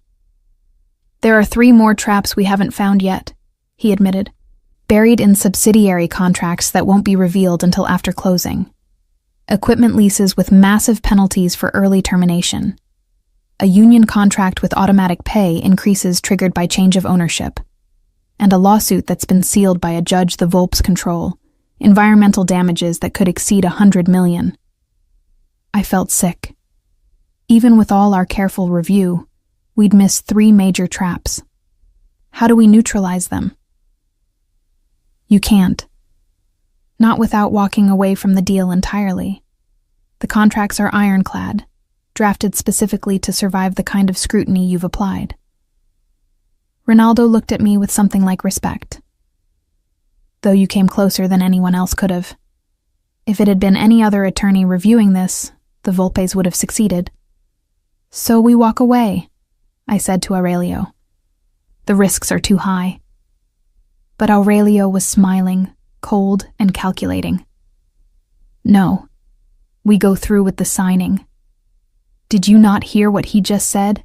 The traps will destroy whoever owns the company when they're triggered, which won't be me. Aurelio turned to Ronaldo. You're going to help us restructure this deal. Find a way to close the acquisition but transfer ownership immediately to a shell corporation the Volpes don't control. When their traps spring, they'll destroy their own operation, not mine. Understanding dawned in Ronaldo's eyes. You want to flip the trap back on them. Exactly. Can it be done? Ronaldo thought for a long moment. Maybe. It would require incredibly precise timing, documents filed in the right sequence to exploit gaps in their surveillance. But yes, theoretically possible. Then make it more than theoretical. You have until 9 a.m. tomorrow to draft the structure, every detail, every filing, every timing sequence. If it works, if the Volpes take the fall for their own trap, then you get option 2. Disappear quietly. Start over somewhere else. And if I refuse, then I give Serafina all this evidence, and she spends the rest of her life making sure you pay for what you did to her. Aurelio's gaze was unwavering. Your choice, Ferretti. Redemption or destruction. Ronaldo looked at me. I'm sorry for what I did to you. I was desperate, scared, and I chose the coward's path. You deserved better. Yes, I said. I did. He nodded, accepting my cold refusal to forgive. I'll draft the structure. Not for him, he gestured at Aurelio, but for you. Because you were right, and I was wrong, and I've spent 4 years knowing it. After Ronaldo left with Victor to begin drafting, Aurelio and I remained in the private dining room. The weight of what we'd just done settled over me. The extortion, the manipulation, the casual use of power to bend someone to our will. You're having second thoughts, Aurelio observed. I'm having all the thoughts. What we did tonight was justice, he finished. Imperfect, morally complicated justice, but justice nonetheless. The law would call it blackmail. The law failed you. Sometimes the law is not enough. He stood, moving to where I sat, his presence overwhelming in the confined space. You think I don't struggle with this? With the choices I make, the lines I cross? But I learned long ago that waiting for systems to deliver justice means waiting forever. Sometimes you have to take it yourself and live with the consequences. Yes, and live with the consequences. His hand touched my face, gentle despite the calluses I could feel.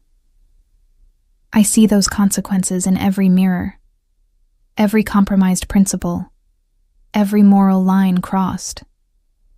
But I also see the people I've protected, the lives I've saved by being willing to do what others won't. His touch sent heat through me that had nothing to do with the argument.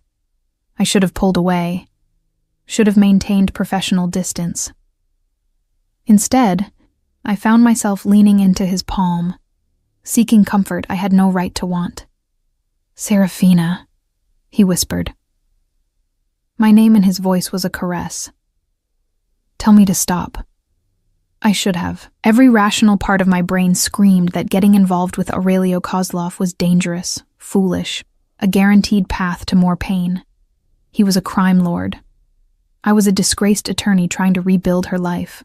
We existed in different worlds, played by different rules. But when he lowered his mouth to mine, I didn't stop him. I kissed him back with 4 years of loneliness and longing, with gratitude and fear and something deeper I refused to name. His hands tangled in my hair, pulling me closer as the kiss deepened, became something demanding and desperate. When we finally broke apart, both breathing hard, Aurelio rested his forehead against mine. This complicates things. Yes, I agreed. Everything about this is complicated. Do you want me to apologize? I thought about it. Thought about how his touch made me feel safe, valued, seen in ways I hadn't experienced since before my fall. No, but I want you to understand. I can't be owned, can't be controlled. If this, I gestured between us, is going to be anything, I need it to be a choice. My choice. Always your choice, he promised. I don't want someone I can control, Serafina. I want you. Strong, brilliant, uncompromising you. The woman who stood up to me in my own dining room. The woman who faced down her nightmare and didn't flinch. I flinched, I admitted. I just didn't let it show. He smiled, the expression transforming his usually stern features. Even better. Courage isn't the absence of fear. It's being afraid and doing it anyway. My phone buzzed with a message from Victor. Ferretti is already drafting. Says he might have a workable structure by midnight. We should join them, I said reluctantly. Make sure he doesn't sabotage us. He won't. He wants option 2 too badly. But Aurelio stood, offering me his hand. Though you're right, this is too important to leave to chance. We spent the rest of the night in Aurelio's office, reviewing Rinaldo's work as he drafted a labyrinthine structure of shell companies, timing sequences, and strategic filings. The plan was audacious: acquire the Martinelli Shipping Company as agreed, but immediately transfer operational control to a Cayman corporation that the Volpes didn't control. When their traps were triggered, the liabilities would flow to the Cayman entity, which would declare bankruptcy, leaving the Volpes holding worthless obligations. It's brilliant, I admitted around 3 a.m., studying the flowchart Rinaldo had created. Completely legal, utterly ruthless, and uses their own trap against them perfectly. Assuming the timing works, Rinaldo cautioned, we'll need to file documents in 3 different jurisdictions within a 12-hour window. If any filing is delayed, the whole structure collapses. Then we make sure nothing is delayed, Aurelio said. Victor, coordinate with our people in each jurisdiction. I want redundancies for every filing, backup couriers if electronic systems fail. This has to be perfect. For once, Rinaldo and I were working toward the same goal. He drafted. I reviewed. When I found potential weaknesses, he strengthened them. When he suggested aggressive tactics, I added legal safeguards. It was almost like our early days together, before ambition and fear had corrupted him. You were always the better attorney, he said at one point, the admission clearly difficult. I knew it then. It scared me. So you destroyed me? So I protected myself. Stupid, cowardly, unforgivable. But yes. He met my gaze directly. For what it's worth, I see now what I threw away. You would have made me better. Instead, I made you suffer for my weakness. I wanted to rage at him, to detail every moment of the last 4 years of pain. But exhaustion had stripped away anger, leaving only sad acceptance. You can't undo it, Rinaldo. You can only move forward. Make different choices. Starting with this. He tapped the document we'd been perfecting. It's done. Everything you need to protect Kozlov and destroy the Volpes. The final signing was scheduled for 10 a.m. at a neutral attorney's office. We arrived early, Victor and Dmitri conducting one last security sweep, while I reviewed the final documents for any last-minute changes. The Martinellis arrived with their full legal team, but I noticed Antonio looked uneasy. He was a criminal, yes, but a principled one in his own way. The Volpe family's involvement had clearly made him uncomfortable. Mr. Kozlov, Antonio said quietly before we entered the conference room. A word? Aurelio nodded, and the 2 men stepped aside. I couldn't hear their conversation, but I saw Antonio's expression. Warning, concern, something almost like respect. When Aurelio returned, his face was unreadable. Antonio says the Volpes have people watching the signing. They want to ensure it goes through. Does he know about our counter-trap? No, but he suspects something. Told me to be careful, that the Volpes don't forgive failures. Are you worried? Aurelio's smile was cold. The Volpes should worry. They're about to discover what happens when they target someone who can fight back. The signing itself was anticlimactic, just signatures on documents, witnessed by a bland notary who had no idea of the warfare being waged through legal clauses. But I felt the weight of every signature, every initial. This was it. The moment that would either vindicate everything or destroy us all. As soon as the final documents were signed, Victor began executing the carefully choreographed filing sequence. Documents to the Cayman Corporate Registry, transfer papers to Delaware, operational agreements to Massachusetts. Each filing precisely timed, each one moving us closer to springing our trap.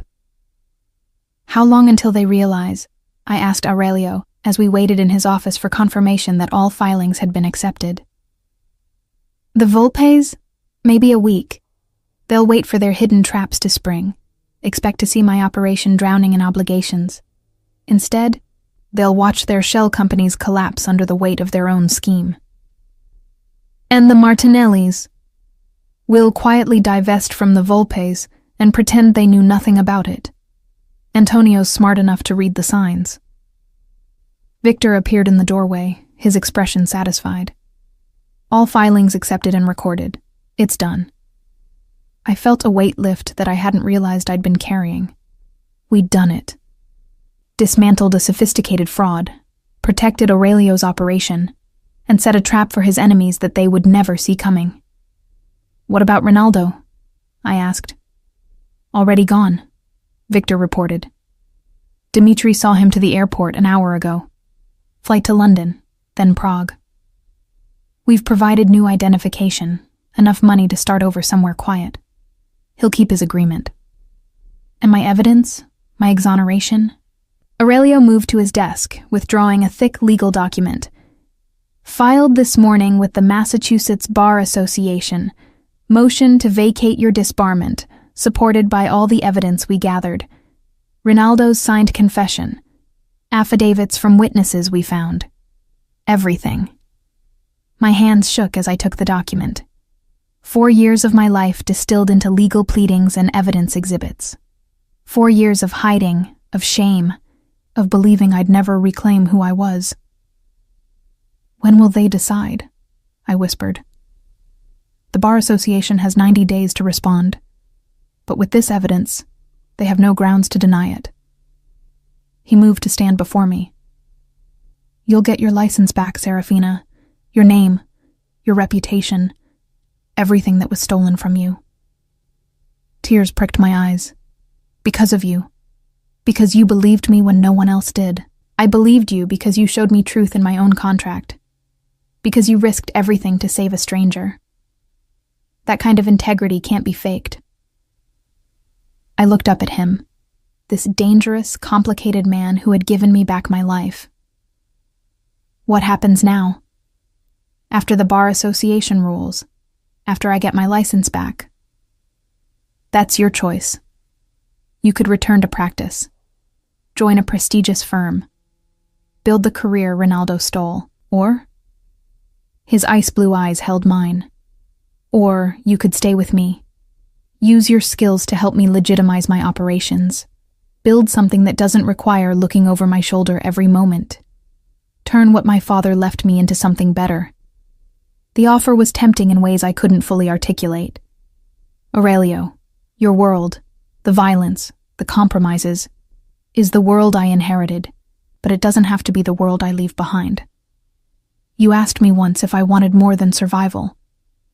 Yes, Serafina. I want to build something better. And I want to build it with you. The confession was raw, honest. I saw the vulnerability in his expression, the hope he was afraid to fully voice. I can't give you an answer right now, I said. I need time to think, to understand what I really want, not just react to everything that's happened.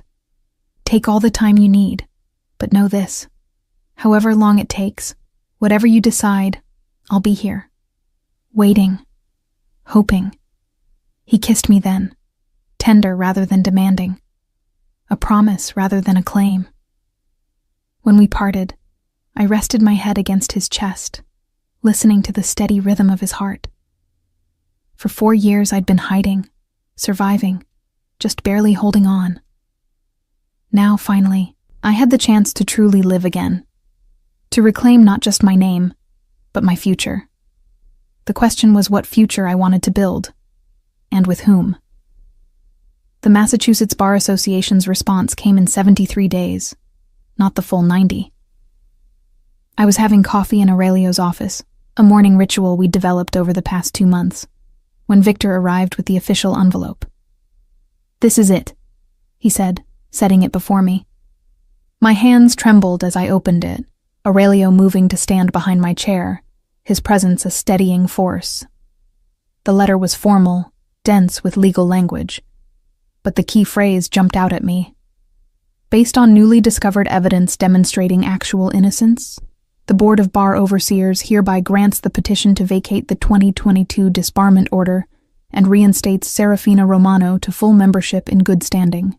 I read it 3 times, unable to believe the words were real. 4 years of shame, of hiding, of believing I'd never reclaim this part of myself, ended with a single letter. "Congratulations, counselor," Aurelio said softly. The title broke me. I'd thought I was cried out, that I'd shed all the tears I had over those lost years. But hearing counselor in Aurelio's voice unleashed something I'd held locked away. I wept openly, messily, while he held me and Victor discreetly withdrew. When I finally composed myself, I found Aurelio had champagne waiting. "I had Victor prepare this a week ago. I knew the answer would be yes." "How could you be so sure?" "Because justice delayed isn't justice denied when someone is fighting for you. And I promised I would fight." We toasted quietly, the moment too profound for elaborate celebration. I was Serafina Romano, attorney at law again. The question was what that meant. "I've been offered 3 positions already," I admitted. "The Bar Association publicized the reinstatement, and firms I used to compete with are calling." "Which ones?" "Holbrook and Crane, Silverman Associates, and surprisingly, Marcetti and Stone." Aurelio's eyebrow rose.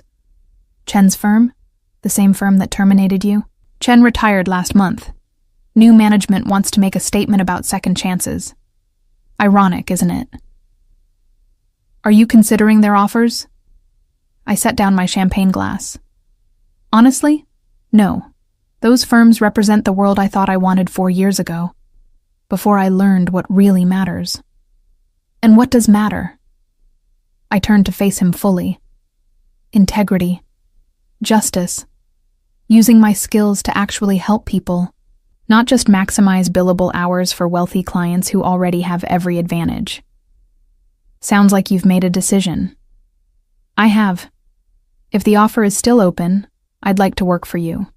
Legitimately, helping transition your operations into something legal, sustainable, something you won't have to hide from." Aurelio's smile was slow, genuine. "The offer is always open. But I need you to understand what you're agreeing to. This won't be easy work. I have enemies who won't want to see me go legitimate. Associates who profit from the current structure. It will take years, maybe decades, to fully transform what my father built." "I know, but that's the challenge I want. Not drafting contracts for mergers and acquisitions, but using law to actually build something better." "Then welcome to Kozlov Enterprises, official legal counsel." He extended his hand formally, though his eyes held warmth that had nothing to do with business. I shook it, sealing the agreement that would define my future. "When do I start?" "Tomorrow. I have 30 contracts that need review, corporate structures that should be reorganized, and at least a dozen ventures that exist in legal gray areas requiring navigation." "Sounds perfect. But today, I want to do something else." "What?" "Visit my old firm, the one where Ronaldo framed me. I want them to see that I survived." Aurelio understood immediately. "I'll have Victor arrange a car." The offices of Brewer and Associates hadn't changed much in 4 years. Same polished marble lobby, same receptionist, though she didn't recognize me. I'd been nobody to her when I worked here, just another junior attorney in sensible suits. "I'm here to see Robert Brewer," I told her. "Tell him Serafina Romano would like a word."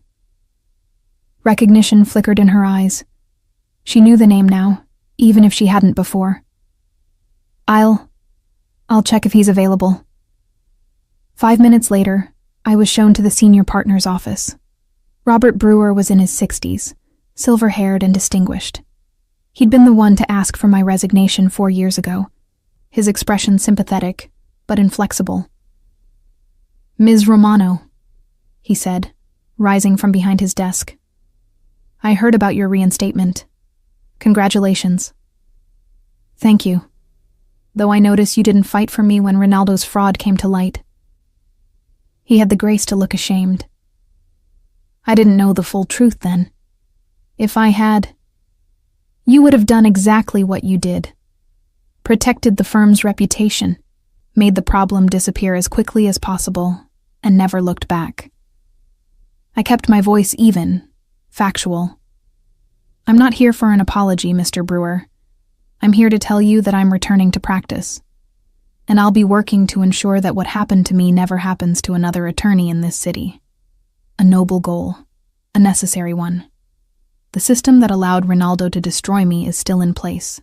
Corrupt connections. Rushed proceedings. No real investigation of the evidence. I placed a business card on his desk. I'm now general counsel for Kozlov Enterprises. If you have associates who need a second chance, who've been wrongly accused, send them my way. I'll believe them when no one else does. Brewer studied the card, then looked at me with something like respect.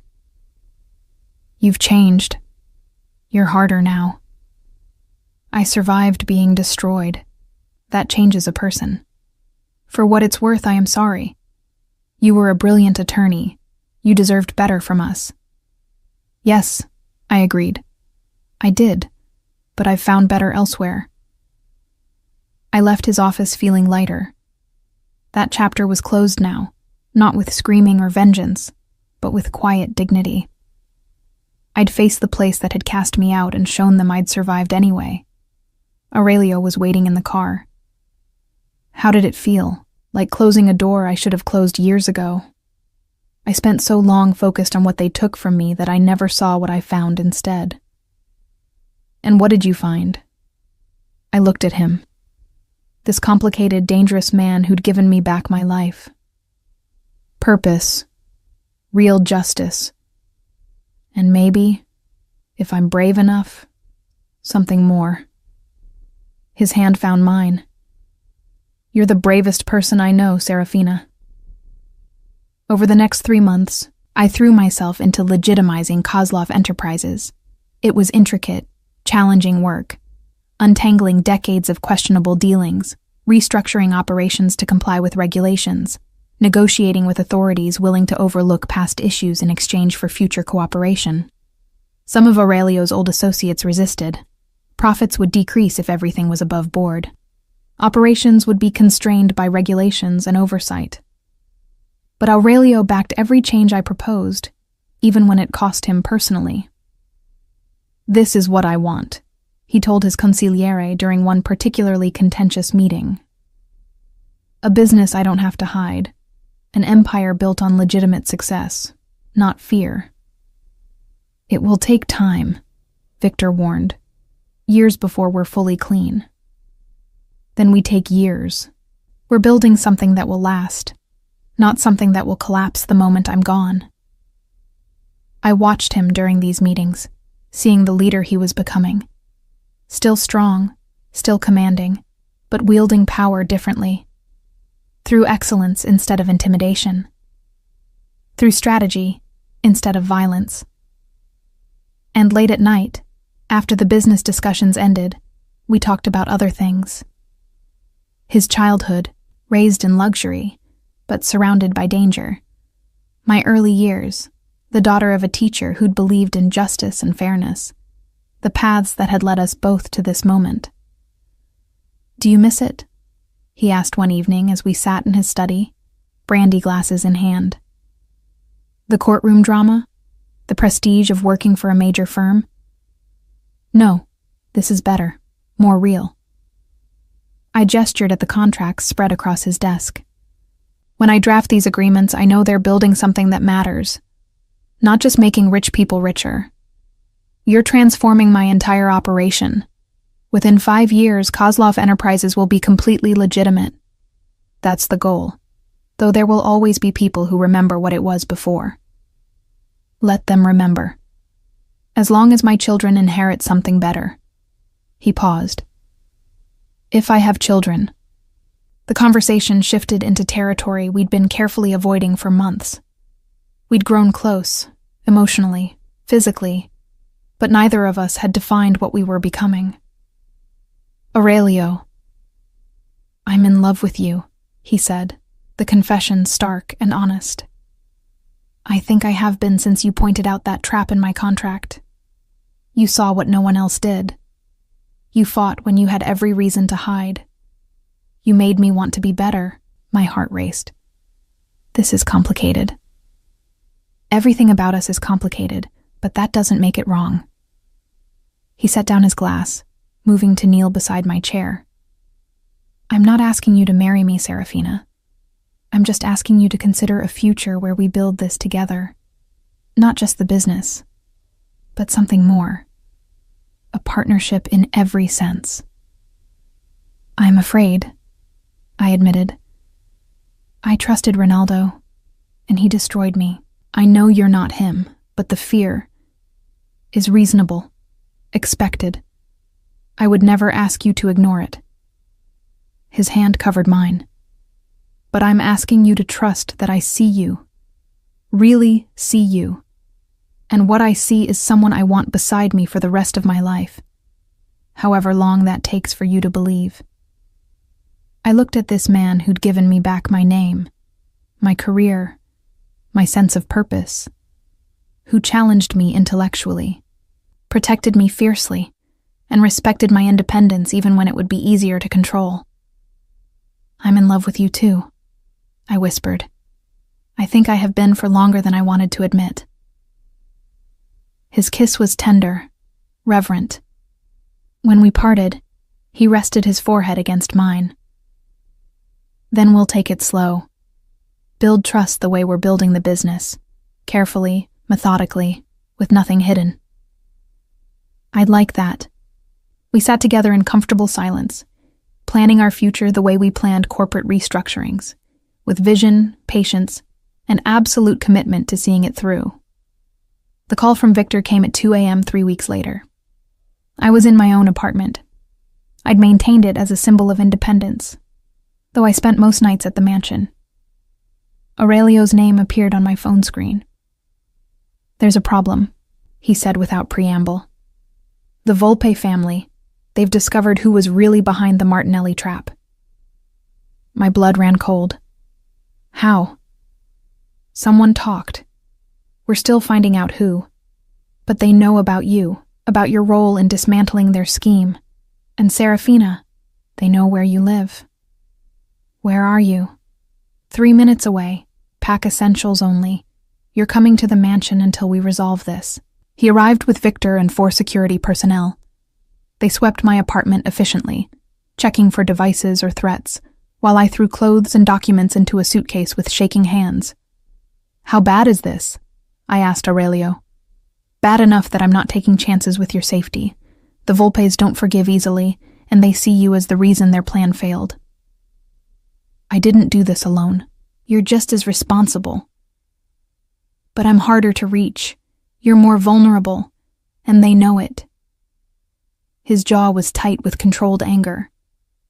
This is my fault. I should have anticipated retaliation. You protected me from Ronaldo, from the bar association, from everyone who tried to keep me down. You can't predict everything. I can protect you from this. Back at the mansion, Aurelio's security team implemented measures I'd only read about in legal thrillers. Armed guards at every entrance, surveillance monitoring every approach. Even the gardens were watched by discreet cameras hidden among the foliage. This is how you live? I asked, watching monitors in the security room display views of the property. This is how I survive, Aurelio corrected. The price of the life I inherited. For a week, nothing happened. The tension was exhausting, waiting for threats that never materialized, looking over my shoulder at every sound. I tried to work, to focus on contracts and corporate structures, but concentration came in fragments. You should have let me stay at my apartment, I told Aurelio one evening.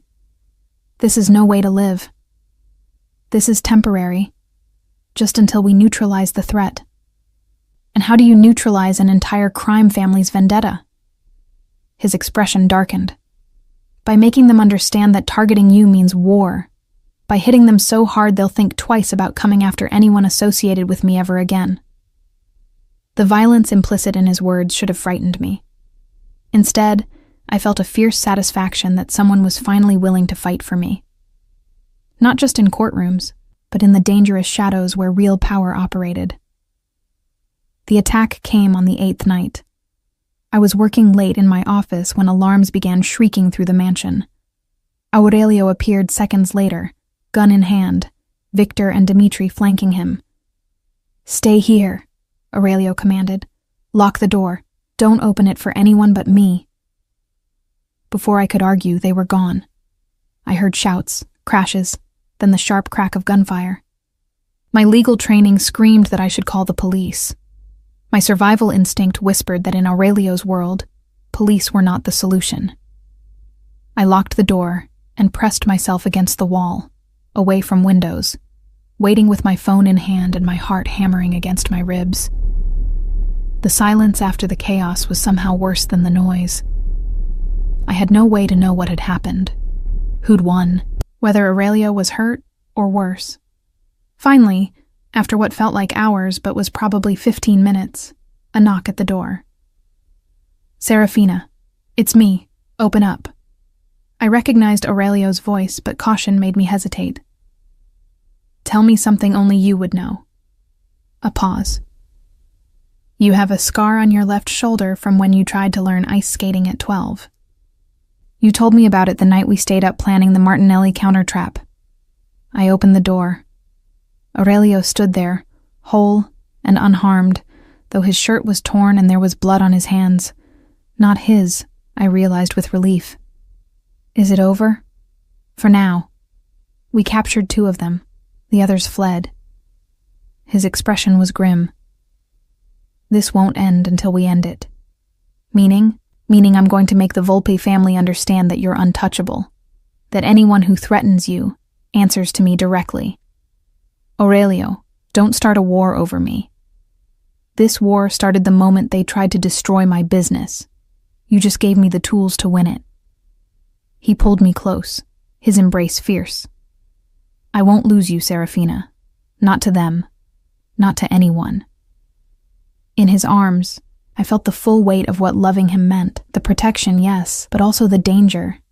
The power he wielded and the enemies it created. The reality that his world would always carry risks that legal agreements couldn't mitigate. What do we do now? Now we eliminate the threat permanently, and you help me do it the smart way. Legally, strategically, so thoroughly that the Volpes won't dare come after us again. I pulled back to look at him. "You want me to help you destroy a crime family?" "I want you to help me dismantle their financial infrastructure until there's nothing left to fight with. Cut their money supplies, expose their shell companies, make their legitimate fronts so radioactive that no one will do business with them. You've been restructuring my operations for months. Now apply that same expertise in reverse." It should have horrified me. Instead, I felt that fierce satisfaction again. The chance to use my legal skills not just defensively, but as a weapon against people who threatened everything I was building. "All right," I said. "Show me everything you have on the Volpe family's operations. Every business, every asset, every legal vulnerability. We're going to take them apart piece by piece." Aurelio's smile was cold, dangerous. "That's my counselor." Over the next month, I worked harder than I'd ever worked in my life. I built a legal case against the Volpe family's financial network that was so comprehensive, so meticulously documented, that when I finally presented it to federal prosecutors, they had everything they needed for a major racketeering indictment. The arrests came like dominoes.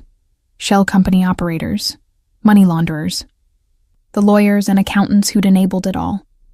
And finally, the Volpe patriarch himself, taken into custody while having breakfast in his favorite restaurant. "It's done," Victor reported as we watched news coverage of the arrests. "The family is destroyed. Their financial network is dismantled. The few members who weren't indicted are scrambling to distance themselves from the wreckage." "And the threat to Serafina?" Aurelio asked. "Gone. With the leadership in custody and assets seized, there's no organization left to sustain a vendetta. She's safe." I should have felt relieved. Instead, I felt exhausted. The past month had required me to use my legal skills in ways I'd never imagined, not to seek justice in courtrooms, but to systematically destroy an organization. Legally, yes, but destruction nonetheless. "Are you all right?" Aurelio asked after Victor left. "I'm not sure. I just helped send dozens of people to prison." Dozens of criminals who tried to kill you, who've terrorized this city for generations. I know, but it still feels wrong.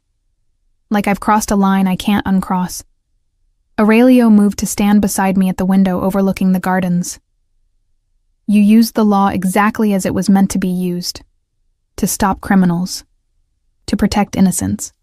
There's no shame in that. But I did it for revenge, not justice. You did it for survival. There's a difference. His hand found mine. Serafina, you're not Ronaldo. You didn't destroy innocent people to protect yourself. You dismantled a criminal organization that had been operating with impunity for decades. That's not wrong. It's exactly right. I wanted to believe him. And mostly, I did. But the line between using law as a shield and using it as a weapon felt thinner than I'd ever imagined. What happens now? I asked. With the Volpes gone, with your operations legitimized, what's our purpose?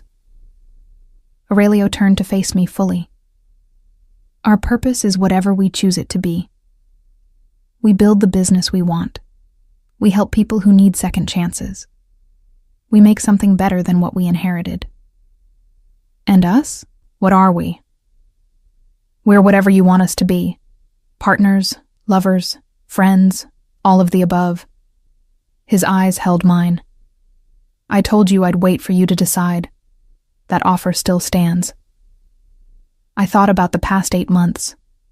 About how this man had given me back my name, my career, my sense of purpose. About how he'd protected me, challenged me, respected me even when it would have been easier to control. I don't want to wait anymore, I said quietly. I want to build this future with you. All of it. The business, the life, everything. His kiss was deep, claiming, a seal on the promise we were making. When we parted, both breathless, he rested his forehead against mine. Then let's build it together. Starting now.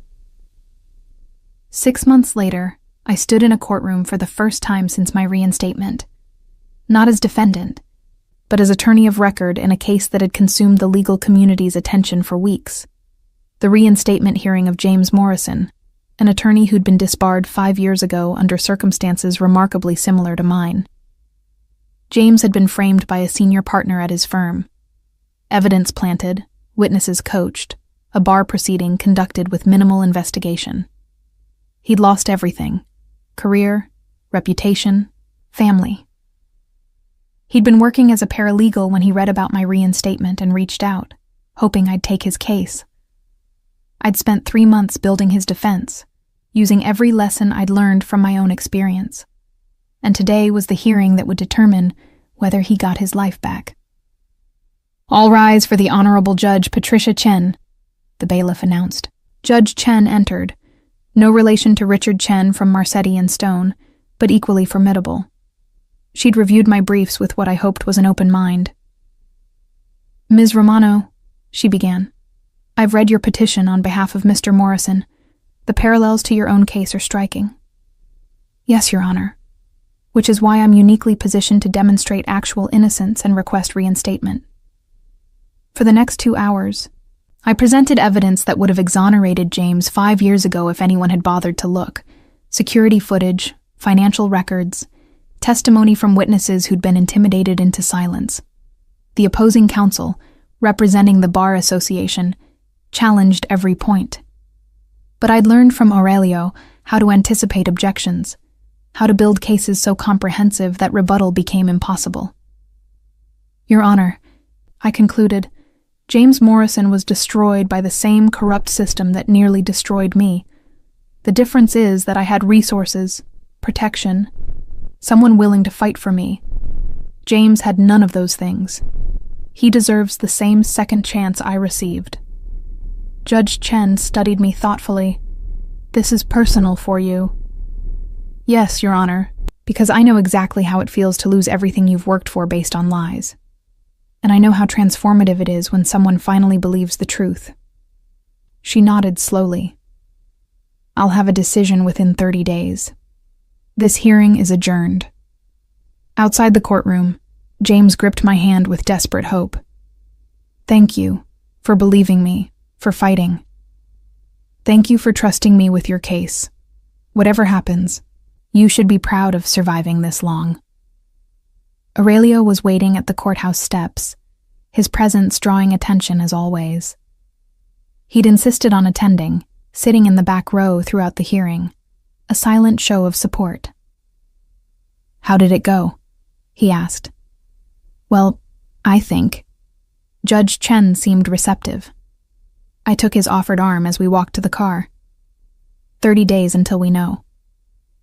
You were brilliant in there. I've watched you work before, but seeing you in a courtroom, that's where you truly belong. Victor was waiting at the car with news that made my stomach drop. We have a situation. Ronaldo Ferretti is back in Boston. The name sent ice through my veins. What? He was supposed to stay gone. That was the agreement. Apparently he violated it. He's been seen at Marcetti and Stone's offices. And there's more. Victor's expression was grim. He's filed a motion with the Bar Association, claims you extorted him, forced him to sign a false confession, that your reinstatement was based on fabricated evidence. That's insane. We have proof. He's arguing that proof was obtained through coercion. Says Kozlov's men threatened him, forced him to lie. Victor handed me a legal document. Hearing is scheduled for 2 weeks from now. Public proceeding. I read through Ronaldo's motion, fury building with each paragraph. He was trying to destroy me again, using the same tactics. Lies wrapped in legal language, accusations designed to create doubt. He can't win this, I said. We have the security footage, the bank records, witnesses. He's betting on creating enough doubt to taint your reinstatement, Aurelio said quietly. Even if he doesn't win, the publicity could destroy your credibility, make it impossible for you to practice effectively. So what do? Aurelio's ice blue eyes met mine. You fight back. But this time, you don't fight alone, and you don't fight quietly. You expose everything he's done in the most public way possible. How? By turning his hearing into your platform. By making sure every lawyer, every judge, every client in Boston knows exactly who Ronaldo Ferretti is and what he's done. Over the next 2 weeks, I prepared for the fight of my life. Not just gathering evidence, but building a narrative so compelling, so thoroughly documented, that Ronaldo's lies would crumble under their own weight. Victor's investigators found more victims. 3 other attorneys Ronaldo had framed or undermined over the years, all willing to testify. We obtained additional security footage showing Ronaldo accessing not just my computer, but files belonging to multiple colleagues. We traced money from his offshore accounts directly to the clients he'd stolen from. But the most damning evidence came from an unexpected source. Margaret O'Brien, the senior partner from Marcetti and Stone who'd been at the Martinelli negotiations. I knew something was wrong 4 years ago, she told me in my office 3 days before the hearing. The evidence against you was too perfect, too conveniently timed. But I was a junior partner then, afraid to speak up against Ronaldo's family connections.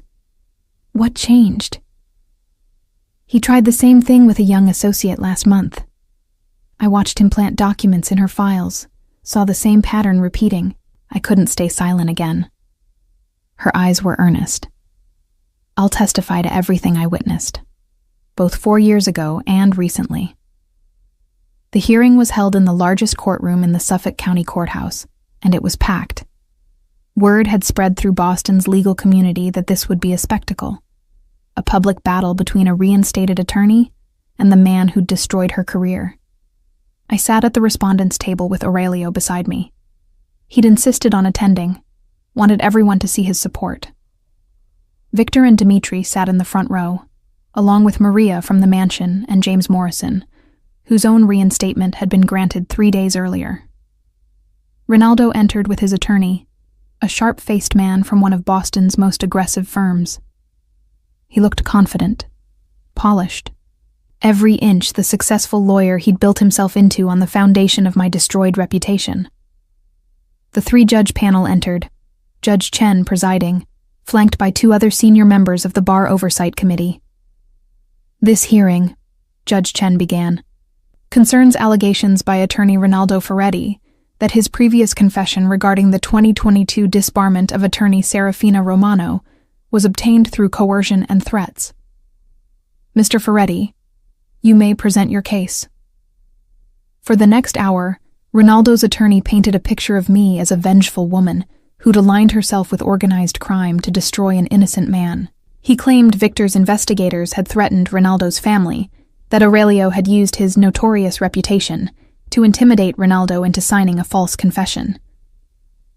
My client, Ronaldo's attorney concluded, was terrified for his life. He signed documents he knew to be false because he feared what Mr. Kozlov would do if he refused. This is not justice. It's extortion dressed in legal clothing. When it was my turn, I stood slowly, gathering the folders of evidence I'd prepared. Your Honors, I began, Mr. Ferretti would have you believe he's a victim, that he was forced to confess to crimes he didn't commit. Let me show you who Ronaldo Ferretti really is. I started with the security footage from 4 years ago, clear images of Ronaldo at my workstation at 2 a.m., accessing my files, uploading documents. Then the bank records showing deposits to his offshore accounts matching exactly the amount stolen from clients. This is from 2021 and 2022, I explained. Before I ever knew Aurelio Kozlov. Before I had any resources to investigate. This evidence existed all along. It was simply never examined because Mr. Ferretti's family connections ensured a rushed proceeding that accepted his accusations without question. I presented testimony from the 3 other attorneys Ronaldo had undermined, each one describing similar patterns of manipulation and fraud. Then Margaret O'Brien took the stand. I watched Mr. Ferretti plant evidence in Ms. Romano's files in late 2021, she testified, her voice steady. I saw him access her computer when she was out of the office. I knew what he was doing, and I stayed silent because I was afraid of his family's influence. That silence has haunted me for 4 years. Why come forward now? Judge Chen asked. Because I watched him do it again last month to a young associate.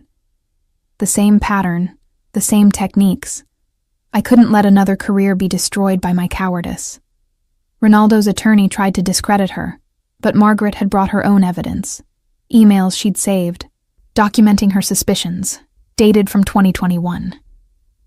Finally, I called my last witness. I'd like to call Ronaldo Ferretti to the stand. His attorney objected, but Judge Chen overruled. Mr. Ferretti has made serious allegations. He should be willing to testify under oath. Ronaldo took the stand, his confidence visibly shaken. Mr. Ferretti, I began, you claim my associates threatened you to obtain your confession. Can you describe these threats? Mr. Kozlov's men said they would hurt my family if I didn't cooperate. Did they touch you? No, but did they show you weapons? The threat was implied. So no actual threats were made. You simply assumed Mr. Kozlov would be violent because of his reputation. I pulled out a document. This is the confession you signed. It's notarized, witnessed by an independent attorney who confirmed you were signing voluntarily. Were you coerced during that signing? I was afraid. Were you physically prevented from leaving? Were you injured? Were explicit threats made in the presence of witnesses? No, but everyone knows what Kozlov is. What Mr. Kozlov is a businessman who spent the last year legitimizing his operations with my legal guidance. But let's talk about what you are. I placed a new document before him. This is a bank statement from last month, your offshore account, the same account you claimed was closed in your confession. Can you explain why there was a deposit of $50,000 2 weeks ago? Ronaldo's face went white. That's not. It's from a client trust account at Marcetti and Stone, the same young associate Ms. O'Brien mentioned. You're still stealing, Mr. Ferretti. You never stopped. The courtroom erupted in whispers. Judge Chen gavelled for order. Your Honors, I said, Mr. Ferretti isn't here because he was coerced. He's here because he got caught. Again. His confession was true 4 years ago, and it's true now. The only thing that's changed is that he can no longer operate with impunity. I returned to my seat, leaving Ronaldo stammering explanations that convinced no one. After closing arguments, Judge Chen called a brief recess. When the panel returned, her expression was stern. This panel has reviewed the evidence presented today, she began. We find that Mr. Ferretti's allegations of coercion are without merit. His confession appears to have been voluntary and is supported by substantial independent evidence. Furthermore, the evidence of recent misconduct raises serious questions about Mr. Ferretti's fitness to practice law. She turned to Ronaldo. Mr. Ferretti, this panel is referring your conduct to the District Attorney's Office for Criminal Investigation. Additionally, we are initiating disbarment proceedings based on the evidence presented today. You are hereby suspended from practice pending the outcome of those proceedings. Ronaldo stood abruptly. You can't, she's working with criminals. Kozlov is a... Mr. Ferretti, Judge Chen's voice cut through his protests like ice. You've accused Ms. Romano of impropriety while engaging in the very conduct you claim to condemn. This hearing is concluded. As the judges filed out, Ronaldo turned to me, his face contorted with rage and desperation. You think you've won? You've destroyed yourself by associating with him. Everyone will know you're Kozlov's. Careful. Aurelio's voice was soft but deadly as he stood. Finish that sentence, and you'll discover exactly how much influence I actually have. For a moment, they faced each other. Ronaldo with his accusations and empty threats. Aurelio with the quiet certainty of someone who had nothing left to prove. Ronaldo broke first, gathering his papers and fleeing the courtroom with his attorney scrambling behind him. The crowd that had gathered began to disperse, but several attorneys approached me, some offering congratulations, others asking quietly if I was taking new clients, if I might review cases where they suspected their colleagues of similar fraud. You've started something, Aurelio murmured as we finally made our way out of the courthouse. Every corrupt attorney in Boston is going to be looking over their shoulder now. Good. Maybe next time someone sees evidence being planted, they'll speak up instead of staying silent like Margaret did. We emerged into bright October sunshine. A crowd of reporters had gathered on the courthouse steps. Word of the hearing's outcome had already spread. Ms. Romano, is it true you're working for Aurelio Kozlov? Ms. Romano, will you be pressing charges against Mr. Ferretti? Ms. Romano, how does it feel to finally clear your name? I paused at the top of the steps, Aurelio beside me, and faced the cameras. 4 years ago, I was destroyed by a corrupt system that accepted lies without investigation, that valued connections over truth, that failed to protect an innocent attorney because it was easier than challenging someone with power. I let my voice carry across the gathered crowd. Today, that same system finally delivered justice. Not because I stayed quiet and accepted my fate, but because I fought back. Because I found people willing to stand with me. Because I refused to let lies define who I am. What about your association with Mr. Kozlov? A reporter called out. I felt Aurelio tense beside me, but I continued steadily. Aurelio Kozlov gave me an opportunity when no one else would. He believed me when everyone else called me a liar. He protected me when I was vulnerable. Yes, I work for Kozlov Enterprises as general counsel. And I'm proud of that work because we're building something legitimate, something that gives second chances to people who deserve them. Are the rumors true that you're engaged? I glanced at Aurelio, who gave me the slightest nod, permission to share what we'd kept private. We're married, I said simply. As of 3 months ago. The crowd erupted with questions, but I raised my hand. One more thing. To every attorney who's been falsely accused, every person who's been destroyed by someone else's corruption, don't give up. Don't accept that your story is over. Fight back. Find your allies. Reclaim your truth, because justice delayed isn't justice denied if you refuse to stop fighting. As we descended the steps to the waiting car, I heard scattered applause from the crowd. Not everyone approved. I could see the judgment in some faces, the skepticism about my association with Aurelio. But I'd stopped caring what strangers thought about my choices. "That was quite a speech," Victor said as we settled into the car. "Very inspiring." "It was the truth," I replied. "The only thing I have left to give people who are where I was 4 years ago." "Where to?" Dmitri asked from the driver's seat. Aurelio looked at me. "Home?" I thought about the penthouse overlooking Boston Harbor, the space we'd made ours.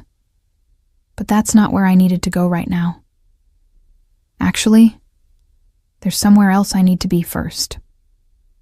20 minutes later, we pulled up outside Brewer and Associates, my old firm, where Ronaldo had planted the evidence that destroyed my career.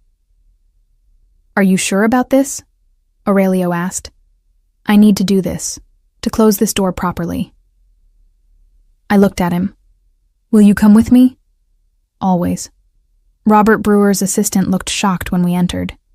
"Ms. Romano, Mr. Kozlov, I'll see if Mr. Brewer is available." "He'll make himself available," Aurelio said quietly. It wasn't a threat, just a statement of fact. 5 minutes later, we were shown to the senior partner's office. Robert Brewer rose from behind his desk, his expression wary. "Ms. Romano, I heard about the hearing. Congratulations on your vindication." "Thank you. Though I notice you didn't fight for me when Ronaldo's fraud first came to light." He had the grace to look ashamed. "I didn't know the full truth then. If I had, you would have done exactly what you did. Protected the firm's reputation, made the problem disappear as quickly as possible, and never looked back. I kept my voice even, factual. I'm not here for an apology, Mr. Brewer. I'm here to tell you that I'm taking 3 of your associates with me." His eyes widened. "Excuse me?" Margaret O'Brien, Daniel Chen, and Sarah Blackwell have all submitted their resignations effective immediately. They're joining Kozlov Enterprises' new legal division, one dedicated to representing wrongly accused attorneys and building airtight corporate structures that can withstand scrutiny. I smiled. "I believe Margaret left her resignation letter on your desk this morning." Brewer's face had gone red. "You're poaching my senior partners? I'm hiring brilliant attorneys who are tired of working for a firm that values connections over ethics. They made their own choices." I placed a business card on his desk. "We're also taking over representation of 6 of your largest clients. They called me after the hearing. Apparently, they're concerned about the ethical climate at Brewer and Associates. You can't." "I can, and I have. Consider it the cost of your silence 4 years ago." I turned to leave, then paused at the door. "Oh, and Mr. Brewer, if you have associates who need a second chance, who've been wrongly accused, send them my way. Unlike you, I believe people when the evidence supports them." Outside, Aurelio was smiling. "I'm impressed. That was ruthless. I learned from the best." I took his arm. "Now can we go home? I'm exhausted." But the day had one more surprise waiting. When we arrived at the penthouse, we found Victor waiting with a folder. "This just came from the district attorney's office." I opened it to find a letter informing me that based on the evidence presented at the hearing, the DA was filing criminal charges against Ronaldo Ferretti, fraud, embezzlement, evidence tampering, and conspiracy. The prosecutor wanted me to testify at trial. "There's more," Victor said. "They're also investigating his father and 2 uncles. Apparently, the family connections that protected Ronaldo all these years were built on judicial corruption. This is going to be a major scandal." I sank onto the sofa, overwhelmed. It's really over. He can't hurt me anymore. "No," Aurelio agreed, sitting beside me. "He can't, and more importantly, he can't hurt anyone else either." That night, as we stood on the penthouse balcony overlooking Boston Harbor, I finally allowed myself to feel the weight lift. 4 years of fear, of hiding, of believing I'd never reclaim who I was. All of it finally released. "What are you thinking?" Aurelio asked, his arm around my waist. "That I'm ready to stop looking backward, to really build the future we've been planning. The legal division is just the beginning. What else do you want to build?" I turned to face him. "A family. Not right away. I want to establish the practice first, help more people like James.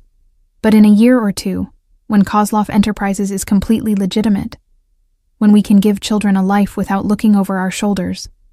"Yes," he said simply, "to all of it. Whatever timeline you want, whatever you need. Yes." His certainty, his absolute commitment to building the life I envisioned, still had the power to make my heart race. "I love you," I said. "Not for what you've given me, but for seeing me when I was invisible, for believing me when everyone else called me a liar, for fighting with me instead of for me. I love you because you pointed at a contract and saved my empire, because you faced down your nightmare with courage I've rarely seen, because you turned destruction into purpose and made me want to be better than what I inherited." We kissed as the sun set over Boston Harbor, the city lights beginning to twinkle like promises of the future we'd build together. 18 months later, the new offices of Romano Legal Services occupied the entire 15th floor of a building in Boston's financial district. Floor-to-ceiling windows offered views of the city I'd once fled, the city I'd reclaimed. "Ms. Romano?" My assistant, a young woman who'd been wrongly accused of plagiarism in law school and whom I'd helped exonerate, poked her head into my office. "Your 3 o'clock is here, and Mr. Kozlov called to confirm dinner at 7. "Thank you, Rachel." I glanced at my calendar. My 3 o'clock was the attorney from New York, disbarred 2 years ago under suspicious circumstances. Our firm had taken 43 cases in the past 18 months. We'd won reinstatement for 31 so far. But before I could call Rachel back to show the client in, Aurelio appeared in my doorway. "You're early," I said, smiling. "I wanted to see you before you got caught up in the afternoon." He crossed to my desk, and I noticed he was carrying a small box. "I have something for you." "Aurelio, I told you I don't need gifts." "This isn't a gift. It's a completion." He opened the box to reveal a simple gold plaque, engraved with words that made my throat tight. "Serafina Romano, Attorney at Law Reinstated 2025. Justice delayed is not justice denied. For your office," he explained. "So every client who walks through that door knows they're working with someone who understands their fight." I stood, moving around the desk to wrap my arms around him. "It's perfect. You're perfect. I'm many things, but perfect isn't one of them." His hands settled on my waist, and I felt him tense slightly. "Serafina, there's something else. Something I need to tell you." The seriousness in his tone made me pull back to look at him. "What's wrong?" "Nothing's wrong. Everything is. Complete." He took a breath. "As of this morning, the final restructuring is done. Every business, every operation, every contract, all of it legitimate, all of it clean. Kozlov Enterprises is 100% legal." I stared at him, not quite believing. "You're sure? Everything?" "Victor confirmed it an hour ago. We're done. The transformation is complete." Joy and relief flooded through me. This was what we'd been working toward for 2 years, what had seemed impossible when I'd first pointed at that contract in his dining room. This means our children will inherit something we can be proud of, something built on excellence instead of fear. His hands moved to cradle my face. "This means I kept my promise to you, to become someone better than what my father left me. You've always been better than that. You just needed the chance to prove it." I kissed him softly. "And now you have." Now we both have. His hand moved from my face to rest gently on my stomach, where the smallest curve had just begun to show. All three of us. I'd discovered the pregnancy 2 weeks ago. We'd been planning to wait, but sometimes life had its own timeline. And looking at Aurelio's face, the joy, the wonder, the absolute certainty, I knew this was exactly right. "What do you think?" I asked. "Ready to be a father in a completely legitimate empire?" "Ready to be a father to your child? Always. Everything else is just details." He pulled me close, his arms protective around me. "Thank you." "For what?" "For seeing the trap, for saving me, for believing I could be better and helping me become it." His voice was rough with emotion. "For giving me everything I never knew I needed. You gave me my life back first. I'd say we're even." We stood there in my office, two people who'd been broken by different circumstances, who'd found each other in the wreckage and built something beautiful from the pieces. 3 years later. The courtroom was packed again, but this time I wasn't the one on trial or defending a client. I was simply an observer, watching as Ronaldo Ferretti stood before a judge to receive his sentence. The trial had lasted 6 weeks. The evidence of his fraud, his evidence tampering, his systematic destruction of multiple careers, had been overwhelming. His father and uncles had already been sentenced for their role in the judicial corruption that had enabled him for years. "Mr. Ferretti," the judge began, "you exploited your position of trust to destroy innocent people's careers while enriching yourself. You corrupted the legal system that you'd sworn to uphold. You showed no remorse, no acceptance of responsibility, even when confronted with irrefutable evidence." Ronaldo stood silent, his expensive suit unable to disguise the defeat in his posture. "I hereby sentence you to 15 years in federal prison, to be followed by 5 years of supervised release. Additionally, you are permanently disbarred and prohibited from working in any legal capacity upon your release." 15 years. Longer than the 4 years he'd stolen from me, but still somehow not enough to balance the scales of what he'd done to so many people. As the bailiffs led Ronaldo away, he looked back one final time. Our eyes met across the courtroom. I felt nothing. No satisfaction, no anger, no vindication. Just a quiet sense of completion. This chapter was finally, truly closed. Outside the courthouse, a small crowd had gathered. Many of them attorneys I'd helped over the past 3 years. Others who'd been Ronaldo's victims, and who'd finally seen justice served. "Ms. Romano," a reporter called. "How does it feel to see Ronaldo Ferretti sentenced?" I paused on the courthouse steps, remembering the last time I'd stood here, newly vindicated but still fighting. Now I stood here complete, whole, with nothing left to prove. "It feels like justice," I said simply. "Not just for me, but for everyone whose careers he destroyed, whose lives he shattered. This verdict says that no one, no matter their connections, no matter their power, is above accountability." "Will you continue representing wrongly accused attorneys?" "Absolutely. For as long as there are people who need second chances, Romano Legal Services will be here to fight for them. And your family? There are rumors." I smiled, my hand moving instinctively to rest on the slight curve where my daughter was growing. 3 months along now, a sister for our son Lucas, who was currently home with his father and probably making a mess of Aurelio's impeccably organized office. "My family is perfect. My husband supports this work completely. We're building something better. A legacy of justice and second chances that our children can be proud of." As the reporters shouted more questions, Aurelio appeared beside me. Lucas balanced on his hip.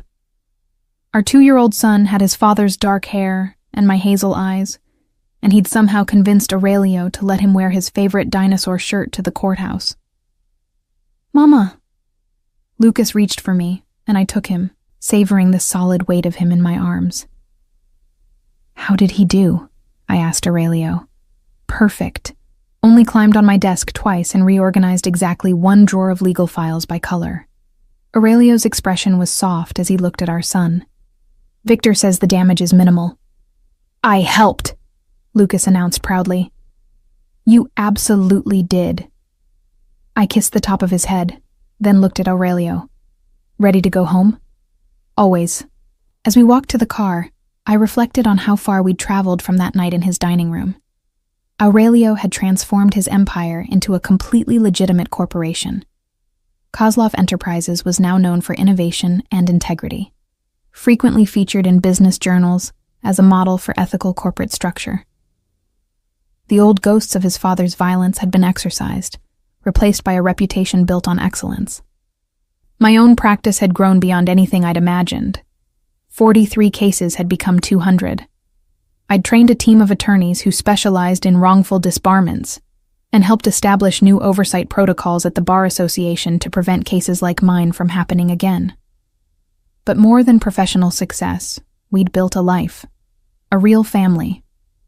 Sunday mornings with Lucas, helping us make pancakes. Evenings on the penthouse balcony, watching the harbor lights while planning our future. Quiet moments late at night when Aurelio would rest his hand on my growing belly and tell our daughter about the world we were building for her. What are you thinking? Aurelio asked as Dmitri drove us home. That I'm grateful for all of it, even the painful parts, because they led me here, to this, to you, to our family. He took my hand, lifting it to his lips. 4 years ago, you pointed at a contract and changed both our lives. You changed mine first, by believing me when no one else did. We saved each other, he said simply. And then we built something better than either of us could have built alone. Lucas had fallen asleep against my shoulder, his small hand clutching my shirt. I looked at Aurelio, at our sleeping son, at the life we'd created from the wreckage of who we'd been before. I love our life, I said. Everything about it. The practice, the family, waking up next to you every morning, knowing we built all of this together. So do I, though I especially love watching you in court. You're magnificent when you're fighting for justice. And you're magnificent when you're being a father. You know, Lucas told me yesterday that he wants to be a lawyer like Mama and a businessman who helps people like Papa. Aurelio's eyes softened. Does he now? He does. Though he also wants to be a dinosaur, so we should probably wait a few years before we start planning his career path.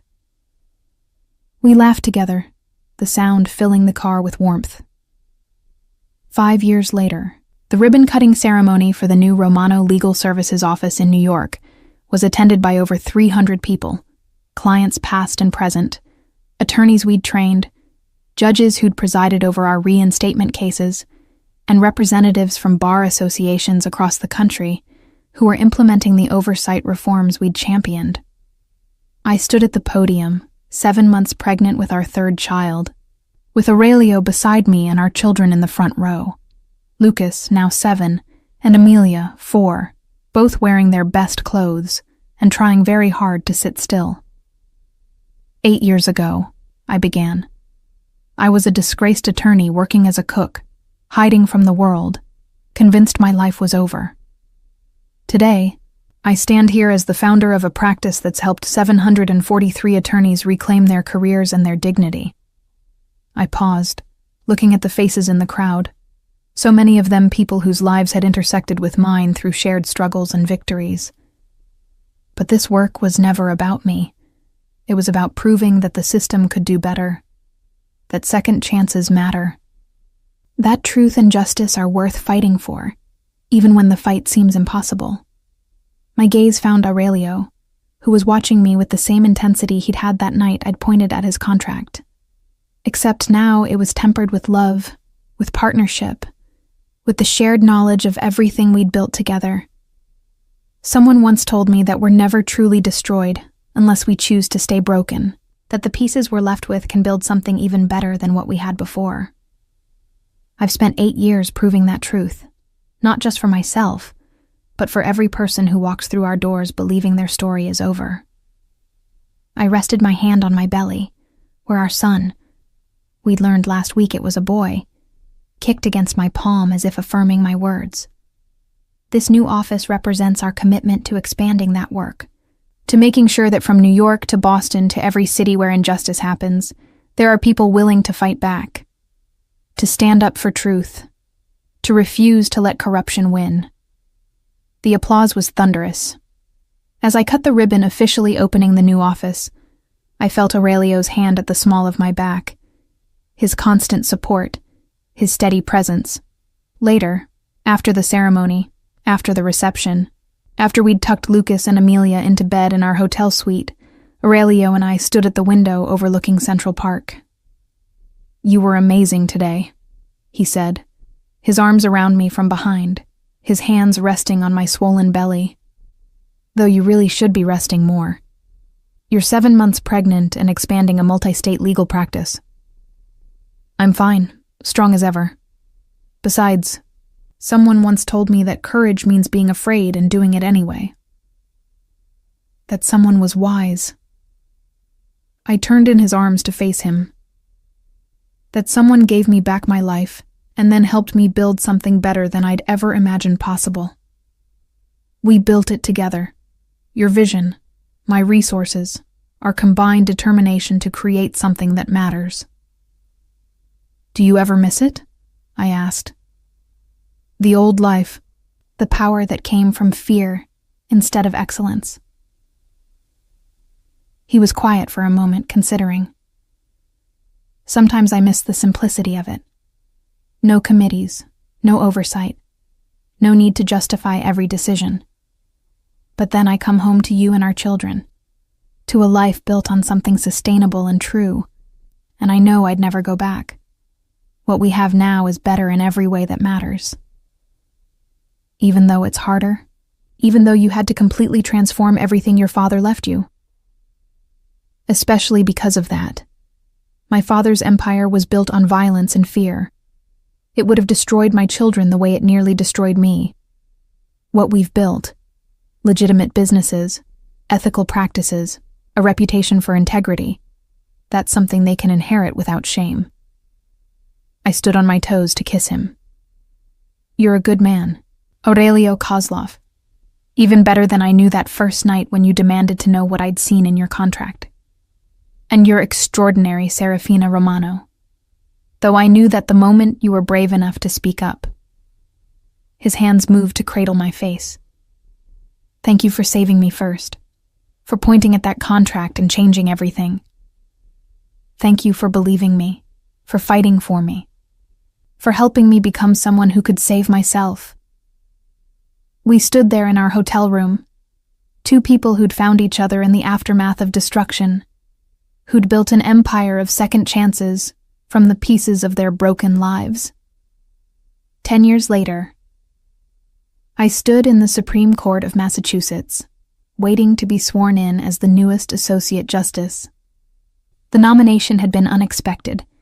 I'd been content building Romano Legal Services, which now had offices in 12 states and had helped over 3,000 attorneys reclaim their licenses. But when the governor had called, explaining that they needed someone on the bench who understood what it meant to be failed by the system, someone who would fight for justice even when it was inconvenient, I couldn't say no. Aurelio sat in the front row with our children. Lucas, 17 and already talking about law school. Amelia, 14 and fiercely determined to follow in her father's business footsteps. Marcus, 10 and still deciding between being a paleontologist or a civil rights attorney. And our youngest, Sophia, 7, who wanted to do everything Mama and Papa do, but better. "Raise your right hand," the Chief Justice instructed. I raised my hand, feeling the weight of the moment. 18 years ago, I'd been disbarred in disgrace. Now I was about to join the highest court in the Commonwealth. "Do you solemnly swear to administer justice without respect to persons, and do equal right to the poor and to the rich, and that you will faithfully and impartially discharge and perform all the duties incumbent upon you as Associate Justice of the Supreme Judicial Court under the Constitution and laws of the Commonwealth of Massachusetts. So help you God? I do. The courtroom erupted in applause. I saw tears streaming down Aurelio's face. This man who'd once commanded an empire through fear now weeping openly at his wife's achievement. After the ceremony, after the congratulations and the photographs, we gathered as a family in the courthouse's private chambers. "Mama's a Supreme Court justice," Sophia said, trying out the words. "That's the biggest judge, right?" "One of them," I corrected, pulling her onto my lap. "There are 9 of us, and we work together to make sure laws are fair and just. Like how you helped all those lawyers who got blamed for things they didn't do? Exactly like that, except now I can help make sure those things don't happen in the first place." Lucas, who'd been studying constitutional law in his advanced classes, had questions about judicial philosophy and precedent. Emilia wanted to know how this would affect the family businesses.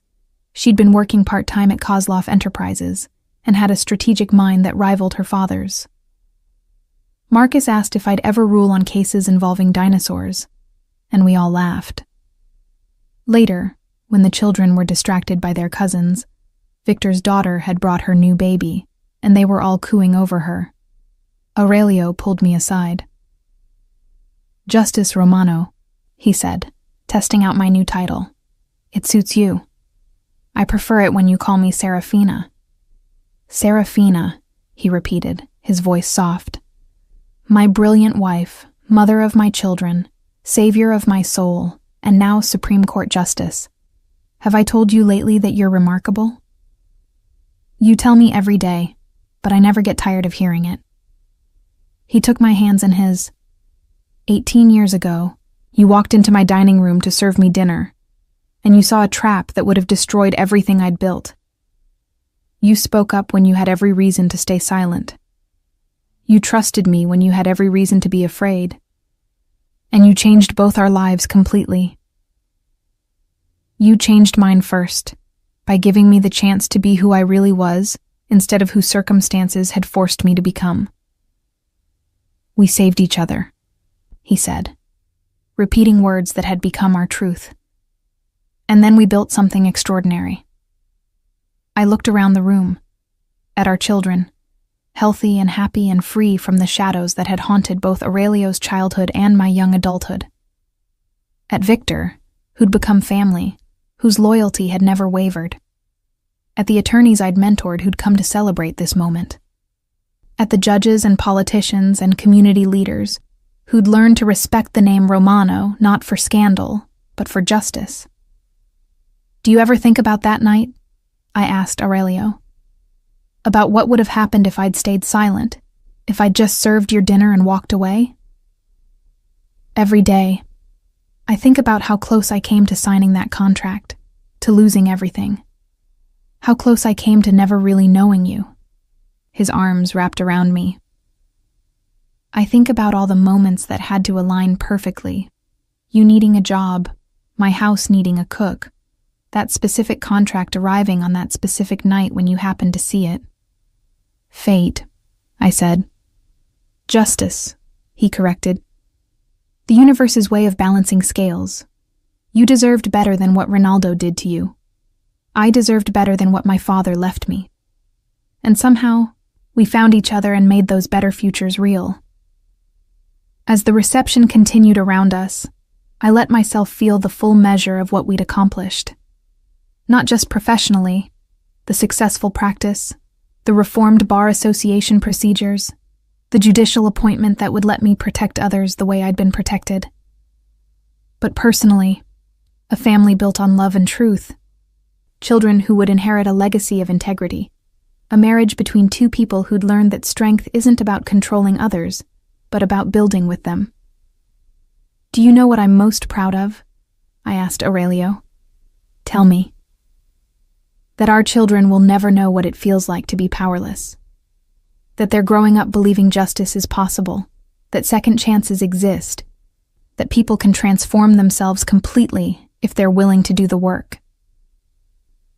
Because they watched us do exactly that. Because we did it together. You transformed your empire. I reclaimed my career. And together we built a family and a legacy that proves broken things can become beautiful. Aurelio kissed me softly. Justice Romano, you are my greatest achievement and my deepest joy. Everything else we've built, the businesses, the practice, the reputation, all of it pales beside what we created together. We created second chances, I said, for ourselves and for thousands of others. We created hope, he added, the belief that being destroyed isn't the end of the story. As the sun set over Boston, painting the sky in shades of gold and amber, I stood in my husband's arms, surrounded by the family we'd built and the legacy we'd created. And I knew with absolute certainty, this was what victory looked like. Not a moment, but a lifetime.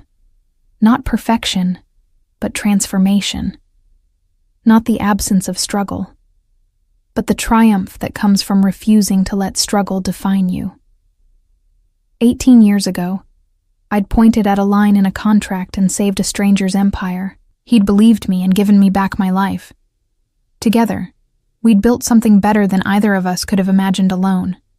And that was justice. True, complete, and absolutely worth fighting for.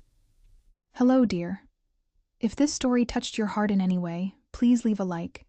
It helps me keep bringing more stories to you. And if you know someone who would love this tale, share it. Every story here at Emma Romance Library is crafted with love, thinking of you. See you in the next story. Sending love.